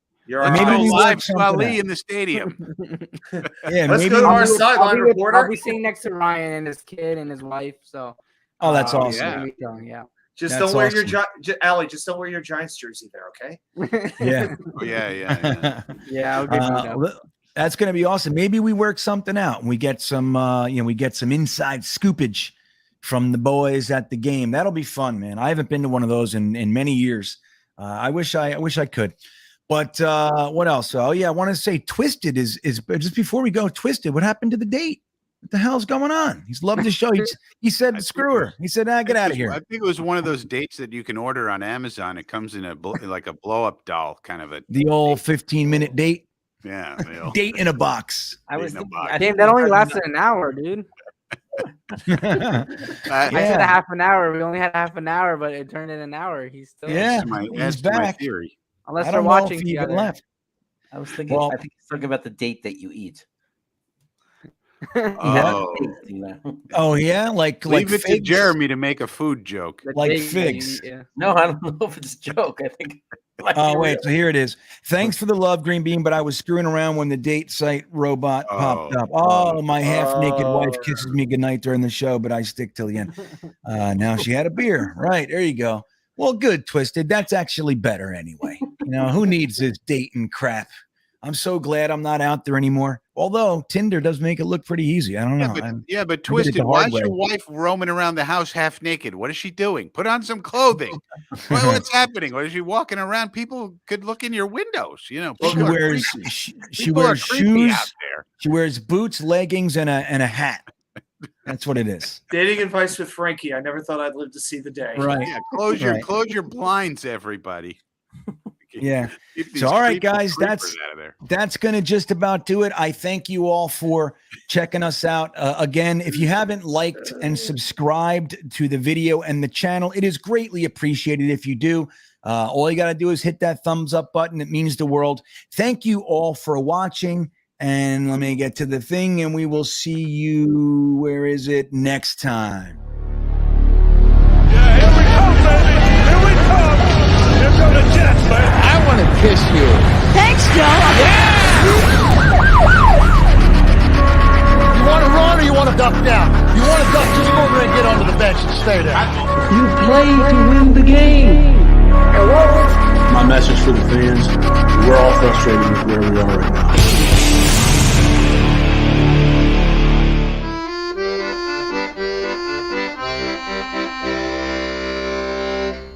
Jets, Jets, Jets.